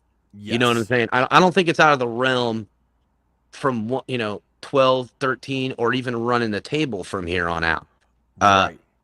To me, and there's a lot of, well, if you look at the 3 losses, there's a lot of good excuses in those 3 losses if you want to be real. You lose your starting quarterback in all 3 games, even though the guy's backup. So that puts you behind the 8 ball, to say the least. But I don't think the Dolphins are the only team that can beat the Dolphins right now. Yes. Right. I agree with that. See, one of the main concerns I had with the Dolphins, on offense, was the O-line. And lately, that O-line has been playing out of its mind, bro. Like, they've been moving some pieces around. They've had Austin Jackson off the line, Eichenberg, and they put in a Shell. Is it Shell? Yeah, Shell. You put in Shell, and you got back Trent. I mean, man, I'm blanking on his name. Dude on left tackle. Jackson's coming back. Yes. So at least the main guy. At least Armstead. And you got him back, and everybody's just working well, and it's like you're watching it, and you're like, yo, like what is going on right now? We haven't seen this like in the past. How many weeks, and now we're seeing it now, right? We're seeing it flourish and come to light, and just bringing it together. And it's a combination of everything, bro. Personnel, the players, the coaches, everybody doing their assignments, and you're finally seeing what this, what a lot of people have been talking about. Like if you, on paper, it's a different thing, but seeing it right on your TV screen and seeing it work is different. It's night and day, right? It's night and day. So that's one of the biggest reasons why. Right. So the O-line has been looking good. Not great, has been looking great. And I have the utmost confidence that when they take that West Coast tour, they're going to come back. I think they're going to come back 3-0. Bro, they come back 3-0 from that road trip, then, I mean, all bets are off at that point. They just dominate. You run that table, that's a hell of a table to run. I mean, at that point, they're well on their way, bro. And I'm not even – I know Buffalo's a tough game and we're going to go up there, but, like, teams struggle at certain, junctures and then don't necessarily recover. We can still beat Buffalo even on the road. I'm not saying it's a guarantee, but I wouldn't be surprised if we went up there and beat them the way we're playing right now and the way they're kind of hitting some struggles. That's like Larry. That's like a Super Bowl game. Honestly, if we come off of this West Coast swing and we're doing good, and then we go up and if we win at Buffalo, I mean, this is. I already think this is a Super Bowl team. If we win that game, I mean, this is legitimate, like Super Bowl or bust type stuff. And I mean, that'd be a huge game. So Larry, I'm not so confident we're gonna be able to pull that off. But if we do, boy, we got something more special than any of us ever imagined going on here. No, you're right. You're right. And Von Joe in the chat says, scratch all those names. Armstead is literally the linchpin and the reason the whole line has been looking good. Armstead is, I mean, I think he went out for a drive last week and the O-line didn't look as good. I mean, the dude is a beast of a player, man. He's a linchpin. He's a cornerstone, to say the least, of that line. And it's really a big difference when he's in there. Well, I'm curious. Or Capitan, how do you pin the link onto the page? You know how to do that? Yeah, how do you do that? To the channel? Yeah. Well, are you using your phone? Or on your laptop? Your laptop, right? Just copy and paste it. Yeah, laptop. Copy and paste it. That's what I'm doing. It's in the chat. I just can never get it pinned at the top. I don't know how to do it. While you guys are looking at that, I have a question as far as Armstead goes to Laramie Tunsil. I mean, these were both stud left tackles. Why do we see such a difference with Armstead than we do Tunsil? Are these not comparable? Because I'm trying to equate the two, and I don't ever remember the line looking this good under Tunsil's left tackle control. So, well, I could say one thing about Armstead is the fact that Armstead doesn't have the pressure of protecting Tua's blind side, so he could just play straight up. You know what I mean? Yeah. So I Good think, point, Shay. Good point. Also, he doesn't have that responsibility. He doesn't. You know what I'm saying? It's easier for him to do that. I also think Tunsil would be formidable. We just didn't have him with this team, this offense, this coach, these weapons. He wasn't here when Tua was here. So I mean, it's just a whole different. I think he's a good player too. It's just we had to flip him to then wind up with the players we have, and then that trade with San Francisco was masterful. If you look what we got from it, you got Chubb, you got Waddle, you got Hill. I mean, that's masterful stuff. That you flip a pick where we already had a quarterback, so you didn't really need the number 3 pick. You flip a pick into those 3 guys. You would take that all day, every day. You would take that for a 10-year plan. That's just. Part of it's luck, but part of it's really smart and shrewd stuff. If Ross hadn't screwed us up, we would have even another pick to work with, not even to get a quarterback per se, but we would have another pick to work with to get another high-quality player. But you got this, mug here, and you got to deal with it. It's just part of being a fan. You got to. He really likes Tua, so he was making sure we could keep him. Yeah, that's what it was. It was this covert thing. Talk to Brady just to lose the pick, just to scare Greer into not tampering because he tampered, to get suspended, to get his own mug out of the freaking owner's box, to get us head started. I don't know about you guys. He could go away. Yeah. I don't know about you guys, but Ross looks like that food critic from Ratatouille. Oh, yeah, he does. He's got a damn distinct look, and I don't like it. And I don't like it. I don't like his look. Just give him some Ratatouille. Maybe he'll loosen up. At least I even see. One thing I've noticed, they haven't been showing him in the owner's box during the games. Like I haven't seen any shot of him during the games at all. And I appreciate it because I don't want to see it. I see it enough when I post it on my own show just to remind myself and you guys of this friggin' guy. I don't want to see him. I haven't seen it either. Interesting. Yeah, right? When have you seen it? They're not showing him. I don't even know if I think he's there, but they're not showing him anymore. They used to show him all the time. Like they're not. What are they going to say about it? Because they flashed him. They're like, this guy, he's built a team from whatever, and there's a shot of him and his dog. What are they going to say about him? This guy tampered with Brady and screwed everything up. So they can't say anything about him. What are they going to say about him? It's like I don't think they show Snyder. Hey, Please, what up, man? Yo, what's up, Fury fam? Pleasy, what's up, buddy? Yeah, what's popping, man? What's happening? Pleasy, what's good, Oos? How'd you What's make happening, out down in Southwest Florida? My cousin's still there. It's he says it's still shitty. Yeah, man. In certain parts, I mean, yeah, it's still rough, man. Rough. It's gonna take years and stuff. It's just it's a mess, man. That was a hard hit right there. No joke. No joke about that. Shake knows about it. Oh yeah, for sure. But yeah, Larry, I wanted to say when you went through the schedule earlier, because that same stuff was going through my mind, man, about who do we have left, and man, that we have a tough schedule.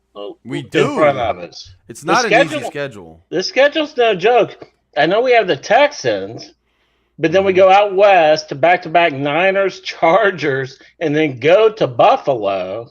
But believe me, and I don't mean to cut you off, brother. And okay, we're assuming that a Texans is a win, which I don't like to even assume anyone's a win because that's how football is. Yep. But if we can all just say, okay, we win the Texans game, that means the Dolphins technically only need to go 500 the rest of the way. They could win 3, lose 3, and still be a shoe-in for the playoffs. Nah, I don't know about a shoe-in. 500 could be a problem. What's up with that divisional win, though? I'm saying that'll end them with 11 and 6. 11 should get us in, right? Yeah, that means that 7 games we win 1. That means we're 8 and 3. That means we could literally go 3 and 3 over the next 6 weeks that are left, and still find our way in the playoffs. Captain, that would put us in cold weather at potentially Buffalo, at potentially the Jets, at potentially Baltimore. That's just I don't want to look at that, man. We got to do a lot better. Yeah, but John, I agree that home field advantage is the road to the Super Bowl. I agree with you, but and I'm not saying that it ain't possible. In fact, if anything, it's very possible. I agree. But I mean, it's not unthinkable, it's not impossible, but we can't. This team's grit has to be better than worrying about how cold it is. We can't worry about weather. But hey, the Packers on Christmas, they're going to be fighting for a playoff spot, I think, at that point. The Packers are the 9th seed right now. They lose one more game and they might be tanking. Yeah. I think they're 5 and 4 right now, man. They're in the mix. The NFC's a mess, man. Yeah, it is. It's not like the AFC over there. There's going to be some teams getting in that don't have winning records over there.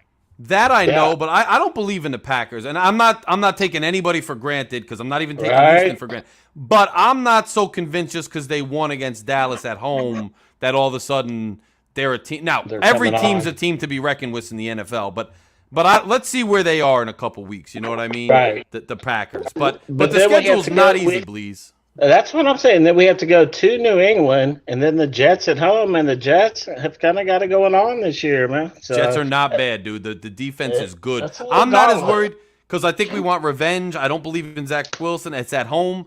New England, I think we're a better team than. But again, you can't take it for granted we're traveling. And that road stretch, what I'm worried about is not necessarily going 3 and 3, but and I'm not saying this is going to happen, but if we drop all 3 by some miracle on that road trip, now we got to win all 3, and that's a lot of pressure. Yeah, we got to split. We got to split the Niners and the Chargers. We have to at least. At worst, we have to split them. At worst. If that happens, we're good. I want to throw this out there. I don't know if anyone said it yet. Buffalo, that game has been changed to TBA. They don't know what time that game's going. And then also week 7, I think it's week 17 against the Jets. That maybe week 18, I don't know these days. It's 18. That game is also TBA. So we might have 2 games coming up for the Dolphins that the TV execs have already identified as super critical. And that's Buffalo and the Jets. They know. And the thing is this, too. I don't want to be coming off a loss or worse, 2 losses, getting our heads straight trying to go to Buffalo. We got to win at least one of those games. And if we win 2, it's going to be doing a lot for our confidence and our mind state going up to Buffalo. And probably a little bit to Buffalo, too. But what also matters is what happens with the teams we're competing against. Because everybody's neck and neck in the AFC. There's a lot of contenders. and their schedules are not as bad, especially the Jets and the Bills. And don't forget the Pats. Right. I'm not counting. I personally don't see the Pats as a contender down the stretch, but that doesn't mean that they're mathematically not, because mathematically they are a contender right now. The AFC is wide open right now. Yeah, so we really got to be. We gotta win some more games, like to really be to be in, you know. So, a few more, not a lot. We need a few more though. A few more though. It's not a done deal yet, I don't think, and it's a shame. We got to keep playing like we're playing. It's incredible. I mean, the way we're playing, it's like inevitable. Hold on, Captain was going to say. I agree. Sorry, Cap. No, you're good, brother. Real quick, I got to slide out. Larry, Jake, Greg, Q. Bleezy, we'll be there. I see Matty made up here. John, salute you guys. I gotta take care of some stuff. Yeah, thanks for I'll stopping see you. by, brother. No problem, guys. I'll Take see you care, later. Cat. So, but look, I mean, these other teams, bro, it's not a shoo-in. Like we really do need to win these games. We got to win these games. Texans. Not even the Texans, man. You saw it with Chicago. You can't take any teams for granted. You saw it with Chicago, man.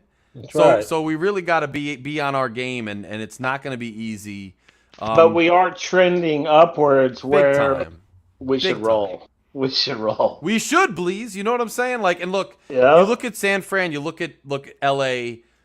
You're just being cautious because they're pretty decent teams who are in contention, especially San Francisco. They look like contenders. Yes, right on the road. Yes, but on paper, if you really think about it, should we be favored? Like, I think yes. Like, no, we're not going to be favored maybe because it's on the road, but like, should we beat them? Yes, but I'm still nervous. It's not easy to go on the road 3 games in a row to good teams. Exactly, man. Playoff caliber teams. The 49ers they're going to circle that game with McDaniel coming back in town. That's a good team. Yeah, I'd see. Fran, especially that defense. That defense is no joke. Yeah. Yeah. That's a big game. That's a big game for Tua. I mean, I think it should be warm weather, but that's to me, as a Dolphin fan and as a Tua kind of skeptic, and he's done good. I'll say that a million times. But that game I've got circled on my calendar, and I'm going to have a close eye. I will almost be watching all offensive snaps of Tua and what he does. And that's not the typical case. But in this game, nothing but Tua all game long. And if he comes in, if he balls out in that game, guys, I'm going to be very, very, very excited about the rest of the season because I think there's a lot at stake in that one. Yeah, I think that's huge, and I'm anxious to see what he does too. And you know, I think Tua's play. I'm worried about the defense. To be honest with you, I'm worried about the defense, number one, and I'm worried about number two. Somebody like Shanahan kind of finally getting the book on us, because even if you look at the Bears kind of shutting things down a little better at some points, and then Cleveland taking our game away where Hill only has 40-something yards, we still won. Tua still looked great. We still moved the ball. But at what point is there a game that the defense falters because they've been kind of weak, and then their defensive coordinator figures out a way to slow us down? If that happens, and does that hurt us long term? Because you know sometimes a team is cruising and then somebody gets the book on them, and then all of a sudden, that's what I'm waiting to see. You know. Hey, well, I tell you what. Based on the schematics of this offense and the architecture of the offense, if the skill sets in various places, it's going to be damn difficult to shut us down. Agreed. You see what Cleveland, okay, we're going to take away Tyreek Hill and Waddle. They really didn't take them away, but then we'll eat your ass up with the running game. And we did. Yeah, good point. You're right, Mountie. And then not only that, we played the quick pass game and a little bit more outside, a little bit more short passes, and we still did what we wanted to do offensively. So very good point. Very good point. You want to play double teams in the backfield against both guys. You want to in the secondary. It's going to run all over you. See what they did? They try to take away the middle of the field. They try to take away Waddle and see. Okay, fine. And they really didn't shut them down but so okay, we'll give them that. They were under their average. I get it. But Jeff Wilson and Mozart kicked your ass. Yes, kick their ass, bro. Wilson has been an absolute great great acquisition. I mean, Yes, because Mostert's absolutely. still right, please. Mostert's fast, but Wilson just adds that element Wilson's to got that downhill. punch, man. He Yes. comes in there. Yeah, man. Wilson reminds me of almost like a LaDainian Thomason. Yeah. That's fast. Yeah. That's fast and runs hard. Yes. What about Ronnie Brown? Ronnie Yeah. Brown, a little bit. He Yeah. reminds me. He's of. got that number too. Exactly. Well, I guess maybe Ronnie that's it. Brown will just run you over. He was a That's what he's ram. doing. That's what I'm saying. Yeah, Wilson's Wilson. doing that. Yeah, Wilson's one of those guys that I love when running backs who fall forward, bro. Fall forward. Yeah. They never lose a yard. They're only if it's a bad run, it's a 2-yard gain. Like those guys are the best because most of the time they're getting 4 or 5 yards a clip, and that's He's how a you good move the chains. compliment to Mostert. Great compliment to Mostert. Or Mostert's a compliment to him going forward. I think. Right. It's gonna- Thunder and lightning. yeah, they nice little tandem, bro. I like that little yeah. tandem. The hands I think on the Wills. only reason Ronnie Brown was a battering ram because Ricky Williams softened them up. Ricky Williams was the original battering ram, and then once the defense was nice and tired, then Ronnie Brown came in there and had his way with the defense. And let me tell you, I got a Ricky Williams and Ronnie Brown jersey, and I'll wear them both proudly. I got no Hell problem yeah. with that. Hell You know yeah, what I bro. mean? Hell yeah. Right. Hell yeah. See, the thing is about those hard runners. See, they get stronger as the game goes on. Yeah. See, that defense wears down. So now he's getting 3 yards to carry. Yes. Second half, he's getting 5, 6, 7 yards to Yes. carry. Long run. Well, They're not, getting not only tired of that, tackling this motherfucker. Yes. this guy's hands, I seen him make a couple, let me get it in the camera, a couple like fingertip grabs. I seen him miss a couple too, but his hands, he just literally has to get one hand on the ball and this guy can catch it. And I can't help but remember right before Tua got injured, I think it was the Cincinnati game, we had a wide open running back in the corner and he just dropped the ball. Edmonds. Yeah, that bum. That was Edmonds. Right. And then Tua's like got hurt and stuff. And then honestly, you got to think to yourself, if we had Wilson Jr. at that time, does that whole sequence of events, butterfly effect, of course, but think about it, man. This guy's got hands. He's not dropping that. No, we needed that. It was a great deadline move to say, Edmonds, we tried it out. The style simply doesn't match. Decent player, just not for us. Started off okay, fell off, and acquiring a guy who really is exactly what we needed, and he's filling the role so perfectly. That tandem, because you see him in the battering ram, and then you see Mostert just glide through everybody for that touchdown. I mean, it's just Beautiful. It's beautiful. And if anybody's played football, like you're down in the trenches in those rainy games where the running back keeps hitting you, you could hit him all you want. He's the one with the momentum. After a while, it starts to hurt to tackle his ass. And in the cold weather, people are looking at us like, okay, we're a warm weather team. Tua's used to the warm weather. It's going to be tough to throw. But, dude, if we can run the ball the way we've been running it in the cold weather, that's going to inflict some pain and damage on any team, even the home team. If we can run the ball like that and keep it up, and then Tua just has to come through when he needs to off the play action, off the softening of the defense through the run, it's a whole different game. People are expecting, Miami can't go and air it out like the greatest show on turf up there. Maybe we don't need to. Maybe we can run it a while and then air it out when we need to, and maybe it's a whole – we don't know yet, you know? Can we discuss that for a minute? Because I'm looking at our offensive line, and I don't know that what makes a good cold weather running team? Is it a bruising back that could power it through the A gap? What or Probably is it a finesse line? I am not sure what we're going to look like in cold weather when it's raining and there's snow on the ground. Are we as effective? Right now we're good. Guys, what do you think? I think we are. Well, I think these guys are beasts. I I'm think not worried. I think the opposing defense are going to be on their heels because the conditions are not ideal for tackling, especially when it's wet and cold and stuff like that. They got to figure out where we're going. We ain't got to figure out what they're doing. Yes. Yeah, it's even harder. It's even harder to center your body, be quick, and then hit somebody, tackle them, not slip while they're making the moves. Our guys know what route they're running. Like, I think a lot goes into this cold weather thing, but I think it's supposed to snow in Buffalo this weekend. It's not like Josh Allen, because it's snowing, is going to be Superman because he's used to the snow. He's going to have trouble throwing like everybody does. Right. Like, it's you can't say it doesn't affect you when you're coming into a freezing cold environment. But how much is the question? Like, it'll affect you personally. Like, wow, it's cold out here. It But works will it stop for you both from teams. Right. Both teams. Right. Will it stop you from playing? No. Like, I live in New Jersey. Yes, when I spend more time in Florida, when I come up here, I get a little colder. Fine. But I still am cold when I walk outside. I'm still in the heat inside. It's not like I live in an igloo. Yeah, that's a good question. And I think if that happens, I feel confident. I mean, like lately in our running game, I think we could pound the rock in some cold weather right now. That's what I think is huge, Bleeze. I think the fact that we're even getting the momentum running the ball now, showing we can do it, showing ourselves we can do it, learning what works for us may be a huge benefit later. We'll pound the rock. Yeah. Huge benefit later. Remember, we only got 2 cold weather games in the regular season left.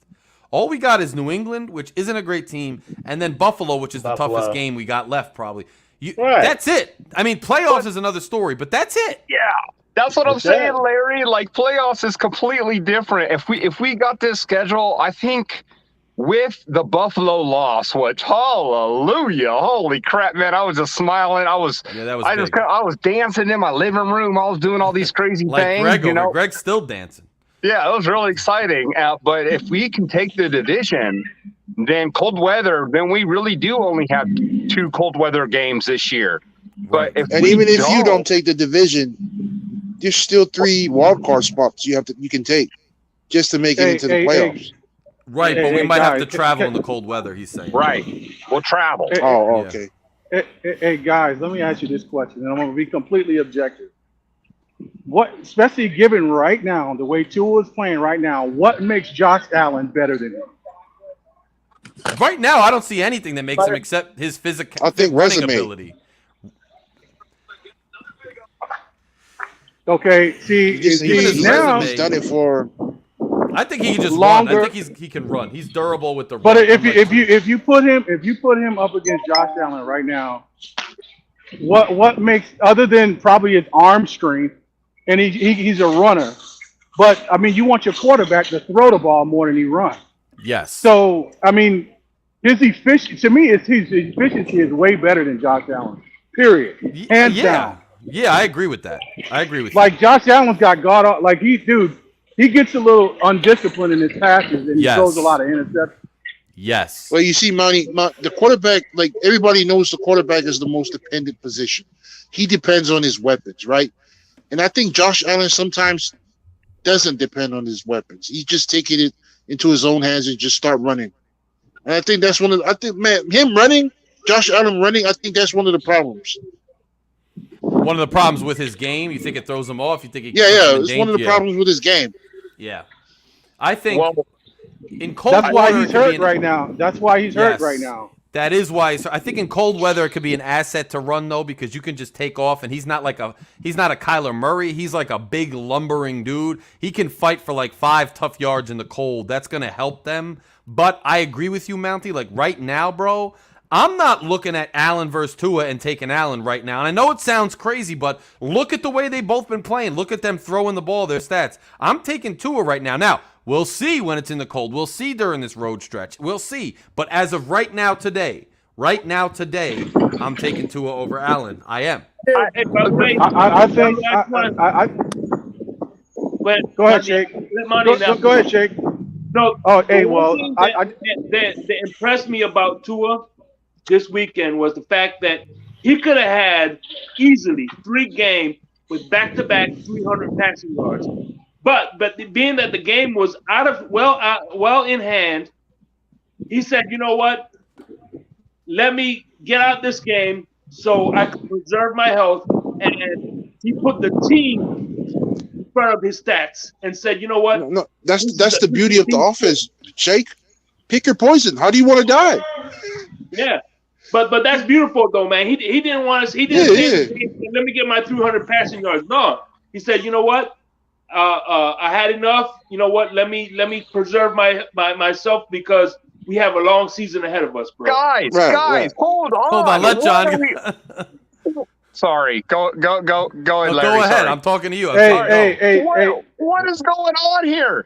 freaking Josh Allen was like considered to win the Super Bowl before the season started, and then now we're saying that we might take Tua over Josh Allen, and we haven't even been to freaking December yet.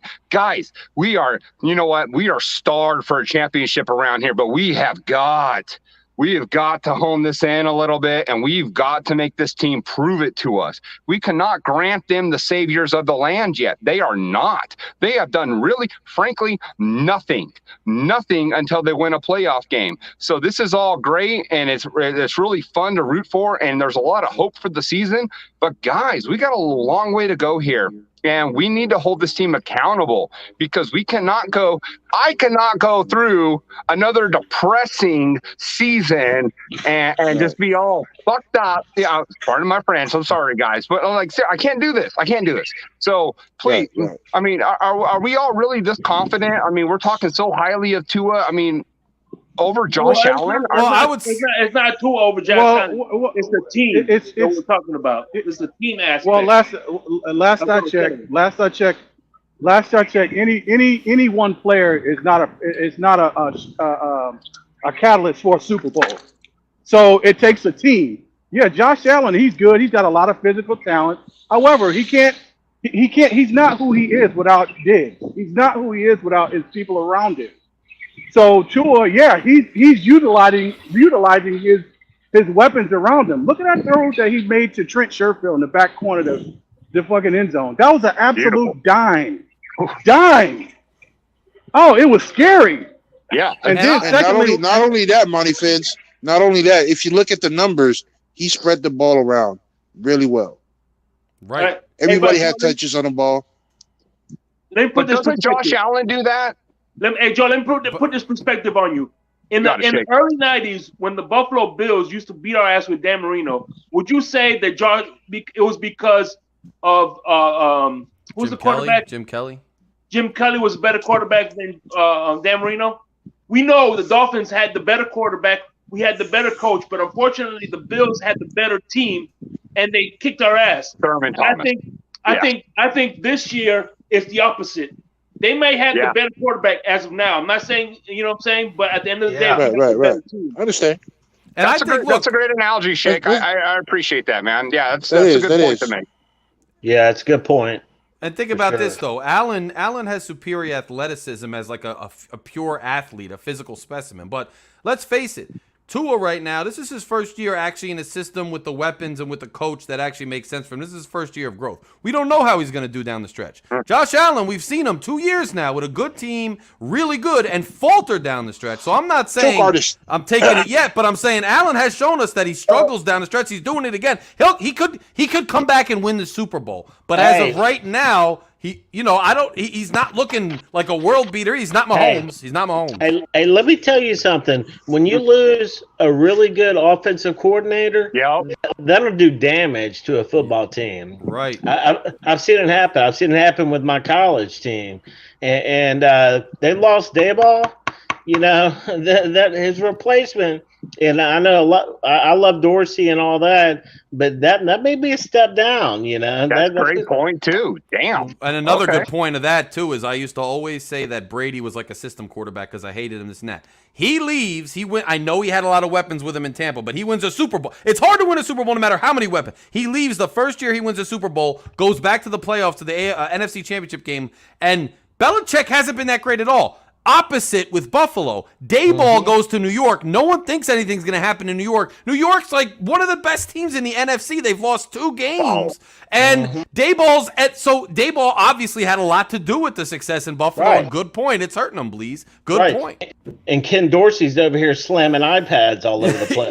Breaking iPads. He's like Brady. Him and Brady over here at an iPad break party. Going into the damn, what do they call those? The anger room, the smash room? What do they call Guys, that was me last year during Tennessee. I'm sorry. Of course. But at the same time, it works vice versa because we have McDaniel and Tua clicking. Yes. Right? Yes. And McDaniel is pretty much our offensive coordinator, he is. Basically. I mean, we got one, but he's the guy calling the plays. Yeah. And don't forget Bevel, man. Bevel's been a huge asset. I think Tua loses him, we might be in some trouble. Yeah. But I still feel confident with McDaniel in there. Oh yeah, me too. And I think yeah. I think the coaching staff we have too is underrated sometimes. Like Wes Welker, and they've mentioned like Tyreek's mentioned Wes Welker, how he holds him accountable for like showing up every day like 150%. Like we got some guys who know how to grind, who really believe in this, who are passionate. We have good staff. And you can't put that. That's McDaniel's hires, man. I mean, the dude, like he's done a good job, man. Different from last year, too. I mean, we were making fun of our offensive coaching staff, and this year, I mean, boy, we can't say nothing. Well, you want to say something to Welker? You know, he'll. That's not a good idea. Crazy. He'll run around. It's an amazing staff. It's kind of cool. Kind of cool that we signed Welker when he was young, let him go to the Pats. He became like a Hall of Fame career, and now at least we got him back as a coach because he was our player first. Oh, I'm thankful. Hey, and props up to Josh Boyer for kind of keeping it together, even though we're kind of on his ass a little bit. I got nothing wrong with Josh Boyer. Here's why: because the players are in position to make plays every single game, and they're in the backfield. They're on people's ass. If they don't execute, that's on them. I give him props with such a banged up defense that they've been able. Okay, not only like last game did they actually play pretty well, but in every game we've won, including some games we lost, like against Cincinnati and the Jets until the end, by the way. Every game we've won, they've played complimentary football. Even if they've struggled early in the game, when we needed them in the stretch, they made important stops. So I give Boyer a lot of credit. I do. Yeah. Yes. Yeah. Yes. Most definitely. With all those injuries too, I'm pretty impressed. But the whole Ogba thing going out, I mean. It's one thing after another, after a freaking another. And, you got to give a lot of respect to our defensive coordinator. He seemed to have held it together. It seems like we've had enough injuries for this thing to fall apart. But Ogba, I know he wasn't having a breakout year, but this guy is a critical part of this defensive line. I agree with you. I don't like that. I know people just dismiss because he hasn't been on the stat sheet. He hasn't had a great game, but defensive linemen, good ones, are at a premium. They stuff the run. They clog up linemen. They command attention. And even though Sealer, I think, is very good, I think Sealer not being as fresh with the rotations will hurt us. To act like that's not a significant loss is wishful thinking. But hopefully we can overcome it. But it's another tough loss for the defense, man. It's tough to keep losing starters, no matter how good they are. Keep losing starters for the season on defense. It sucks. We need to get one back. You know, we need to get Byron, one of those all-star guys to come back to the team. I mean, Larry, I'm going to press you again because I know you're an insider. What do you know, about him coming back? I told you it's this stretch or he's not coming back. I think they're off for the bye. He either comes back after the bye week for practice leading up to Houston, or he's not coming back. That's my read. Damn. If you were a betting man, if you were a betting man, would you say he comes back, or are you saying the odds are not good? I think he comes back. Really? But I don't like it. I don't have any more insight than I think he's genuinely trying to come back. I think there's the rumors that he's holding out and all that. I don't believe that. I think there's a medical setback. But if I was betting, I wouldn't bet a whole bunch. Well, Greg thinks he's coming back for a ring. Greg, I like that. You want to comment? Byron Jones comes back, and we have him with Kirikou, Noah Igbenogany, King Noah, if he can see the field, which he didn't this week.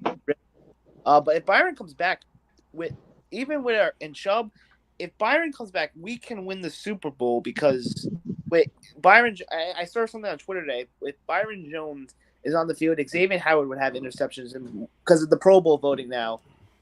So I think if we see Byron on the field, you have to pick your poison on where you want to throw to because you have to. But I really think if he doesn't come back after this bye week here, I don't know that he comes back. It's a wrap. That you never know, but I just don't see it. What we're gonna see, You know what I think? What I'm waiting on very soon is Waddle to have a crazy sick game. I'm calling it right here.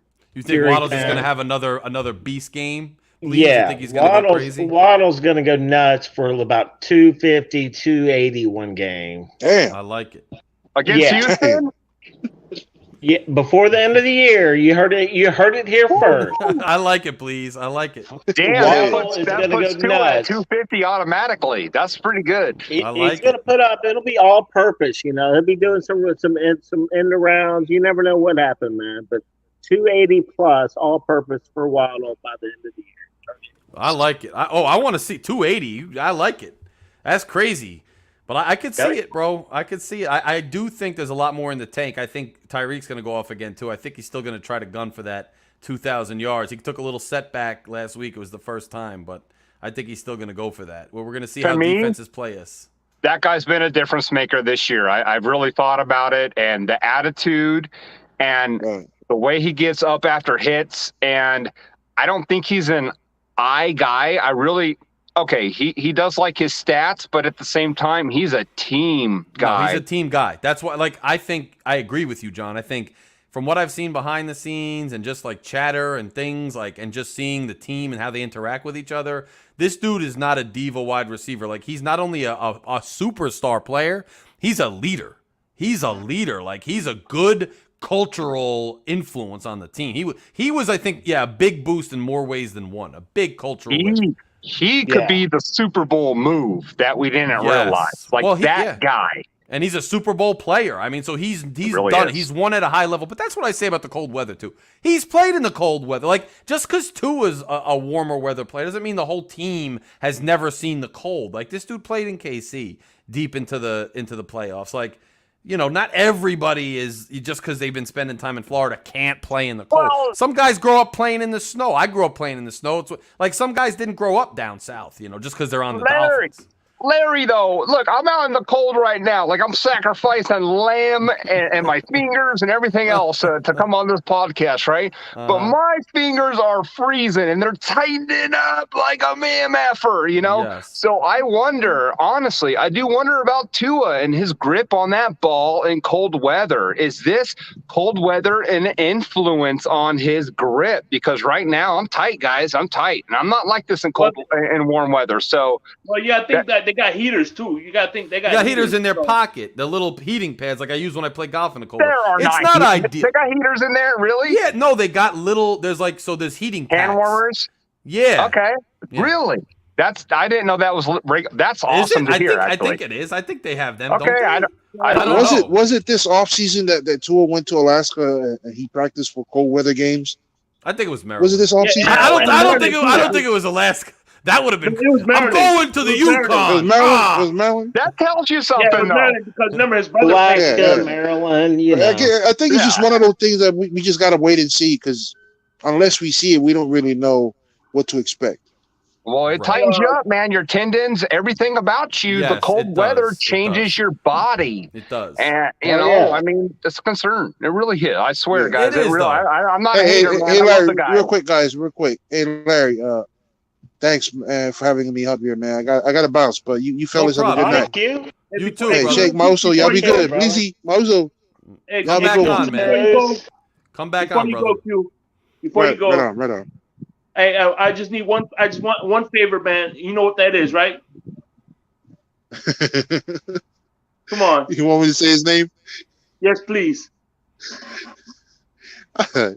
Tua ninga manu le pola tango bailo. Oh, That's dope. Thank you, my brother. Thank you, man. You have a good All night. right, fellas. Y'all be good. Y'all be good. Later, IQ. bro. Yeah. that's cool. his real name? That's how you say it, Yeah, huh? yeah. Wow. That's how you say it. Wow, Thanks, Hep. that's I've never cool. heard that all my life, man. Yeah, That's the first me time. either. Thank you. That's dope. I didn't know that either. Oh, no I didn't know kidding. that Yeah. either. Yeah, that's cool. Shout out to Q. Yeah, hell yeah. Bleez said it best, man. Wow. Please, man. But Mhm. all right, so listen. You know. So next week we're off because it's Thanksgiving week. Yeah. I'm traveling. We I'm take a doing whatever. breather. Take a deep breath. We come back for Houston, and then after that, we get on the grind for the rest of the year. Hopefully, this show is going all the way into the playoffs, man. Because we ain't stopping, man. This train is going. So Yeah. yeah, just another great show, man. We gotta be happy with where the Fins are. We can speculate all we want. It's go time in a couple weeks, man. It's go time. So it's the best part of the year with Christmas and all that and all the holidays, and it's time for the Dolphins to finally get over that hump we've been waiting for them to get over for friggin' years. Larry, that's what we always talk about. We want to be in December. We want to be talking playoff football. Yes, and we are. Yes, and we're talking meaningful games, please. Yes. And that's what we want as fans. Yes. Hell yeah, man. We didn't start 0-8 this time, so we're not like in a hole. We are 7-3 and looking at it, please. And that's what we want this time. We can enjoy our Thanksgiving, enjoy the bye week, and be in contention and be part of the conversation. Which is all you want as sports fans, man. It's all you want. That's right. So, and we're trending up. Yes. You gotta love it. Yes, sir. Right. So please, what's your final thought, by the way? Final thought. Let's do this, man. Enjoy the bye week. Let's see what happens. Enjoy the games this weekend, and get ready to come back and get some wins, man. Let's pop off on the Texans and then pop off on that West Coast and just get these wins in real quick. Lock down our playoff spot, and let's go from there. Let's do this. Love it, please. Please, it's great talking to you. Cook something good for Thanksgiving, my bro. I already know about you. Peace. We'll be throwing now. Peace out, guys. Later, brother. SEC, baby. SEC. Shake. See you, Shake. See you, brother. All right. John, your final synopsis, my friend, before you go back inside that cold weather. Okay. We watched it get dark there. It was very nice. Yeah, Thank you for the silhouette. I got colder as the moments went on, but here we are. Yes. I'm excited to be a Dolphin fan this year. I went into a convenience market. There was this really nice Asian man. I was buying me some beers, and I was wearing this beanie, and he's like, "Hey, Dolphins are looking good this year." Nice. And I was like, we'll see. He goes, "No, I'm telling you, they're looking good." And I was like, Super Bowl good? He's like, maybe. So that's where I'm at right now. I'm thinking maybe this is our year. I've been waiting long enough. I know all of you have. And lightning strikes sometimes, and this could be our team. So I'm really excited, but I'm really grateful to talk with you, Larry, to talk with you, Shake, and to talk with you, Greg. Thank you for the audience, and it's been awesome. Enjoy your Thanksgiving, guys, and go Dolphins. See ya. Hell yeah, John. See you later. Happy Thanksgiving. And hey, the audience loves you too, man. You're an addition, so it's always great to have you here, man. Greg. Yo. What up, man? What's your final thoughts, bro? Number one, what do you ready for Thanksgiving, bro? That's what I want to know. And is the store going to be busy? Because it always is during Thanksgiving. It's a madhouse, and I know how it gets. You already know it's going to be busy. People are going to be saying that we don't have this, and I can't wait for it. Yes. But anyway, final thoughts. I don't know if you guys were paying attention today, but the XFL, the Spring League, you guys probably won't watch, but I just want to point out, former Dolphin running back Kalen Ballage got drafted. Really? So he'll be in the XFL this upcoming spring. He'll be playing for the San Antonio team. If you want, good for him. Good for him. He's gonna get some reps. Good for him. I think one other former Dolphin got drafted. I don't remember who it was, but anyway, we're gonna talk about that. The Dolphins. We're gonna go into the bye. We're gonna heal up, rest up, and we're gonna go to Houston or come back home, Houston. You know, I think we're gonna start out slow, sloppy. I think we're gonna either be losing at half or tied going to half, but we should pull away with our talent. I'm just going to enjoy the week, watch some other football, watch the Bills hopefully lose to Browns, Patriots, hopefully Jets, and the Chargers will hopefully beat the Chiefs. I'll be watching the FIFA World Cup this week, and I can't wait. It'll be a great couple weeks, FIFA World Cup, NFL. It's going to be great for me. College football even. Oh, my God. It's going to be a great next few weeks for me. Go Gators, baby. Hell yeah. Hell yeah, Greg. Have a happy Thanksgiving, my brother. I'll talk to you, and we'll see you 2 weeks from now. Yep, fins up. Later, bro. Fins up. No Sweat Sports, by the way. Shout out to you, my brother. Thanks for coming on and showing love, even though you're not a Fins fan. Just showing love to me and the channel. We appreciate it. Shake Money, Shake Hefner, the inventor of the Salty Tua, the popper of champagne and Henny, the cat whisperer. What's your final thoughts, my bro? Hey, man. I what can I tell you, man? Shake Hefner, he's a pussy magnet, right? But anyway, I'm gonna make mine short and sweet, man. Next week I'm gonna have the new setup, like I said. Can't wait. Previewed. And secondly, I just want to say real quick, while we're on this bye week, and this is Thanksgiving, next time you see a San Francisco fan, say thank you, because we got Wilson Jr., we got Sherfield, we got Tyreek Hill, we got Jalen Waddle, we got Bradley Chubb, and we got Mike McDaniels, all thank courtesy of San Francisco 49ers. So if you see a 49er fan, tell them thank you.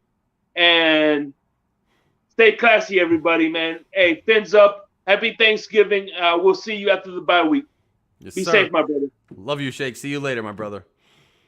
So, guys, another great show. You know how we do, man. Let's enjoy the bye week. Let's enjoy your Thanksgiving. Everybody enjoy your Thanksgiving. It's a nice time to be, you know, you could be thankful for being a Miami Dolphins fan. Football season's going our way this year so far. It's a great time of year. It's a great time to really pause this week coming up, man. It's Thanksgiving gives you that nice long 4-day weekend if you're lucky. Just enjoy it. Kick back. Watch the games. You don't have to worry about the Dolphins game. You don't have to bite your nails worrying if we're going to win or lose or what's going to happen. We can just watch the other games that are relevant to us, see what happens around the league, and just kick back and enjoy time with your family, man. It really is important. It really is important to do that. And you see with the family that we have here, we've developed a family already, and we've only started this channel, a year and a half ago, and we've developed all these bonds. We've developed all these different people, and the Miami Dolphins podcast network is so wide, and there's so many different personalities, so many different shows, so much different content for everybody to enjoy. And this show in and of itself has now come up with a community, people you love to hear from, people you can't wait to tune into after a game to see what they have to say, people you can't wait to tune into before a game to see their prediction and to get their take. We built that together. That's Fury family, man. We're building this. We continue to build this. Our whole presentation on this channel, the way we talk to each other, the way we analyze the Dolphins, the way we discuss it, our perspective is a unique one, and it's a dope thing, and I'm blessed and I'm thankful to be a part of it. So I'm thankful for Fury fam. I'm thankful for all of you, and I'm thankful for this platform because it's really a beautiful, beautiful thing, man. If you have not done so yet, please go ahead. It takes a millisecond to smash the subscribe button. It's much appreciated. If you want to hit the donate button, the super thanks, that donates money to the channel, and that's a huge, huge help for the channel. Helps us grow, helps us continue to do what we do and dedicate more time to this. So smash the super thanks, smash the like button, tell a friend about this, tell one friend, tell two friends, football fans or Dolphins fans. Tell people about the channel, get them involved, join the panel next time, and until then, you know, enjoy Thanksgiving, and fins up, baby. See you later. I know you heard me on the radio flexing. She loved the sound of my voice, it's the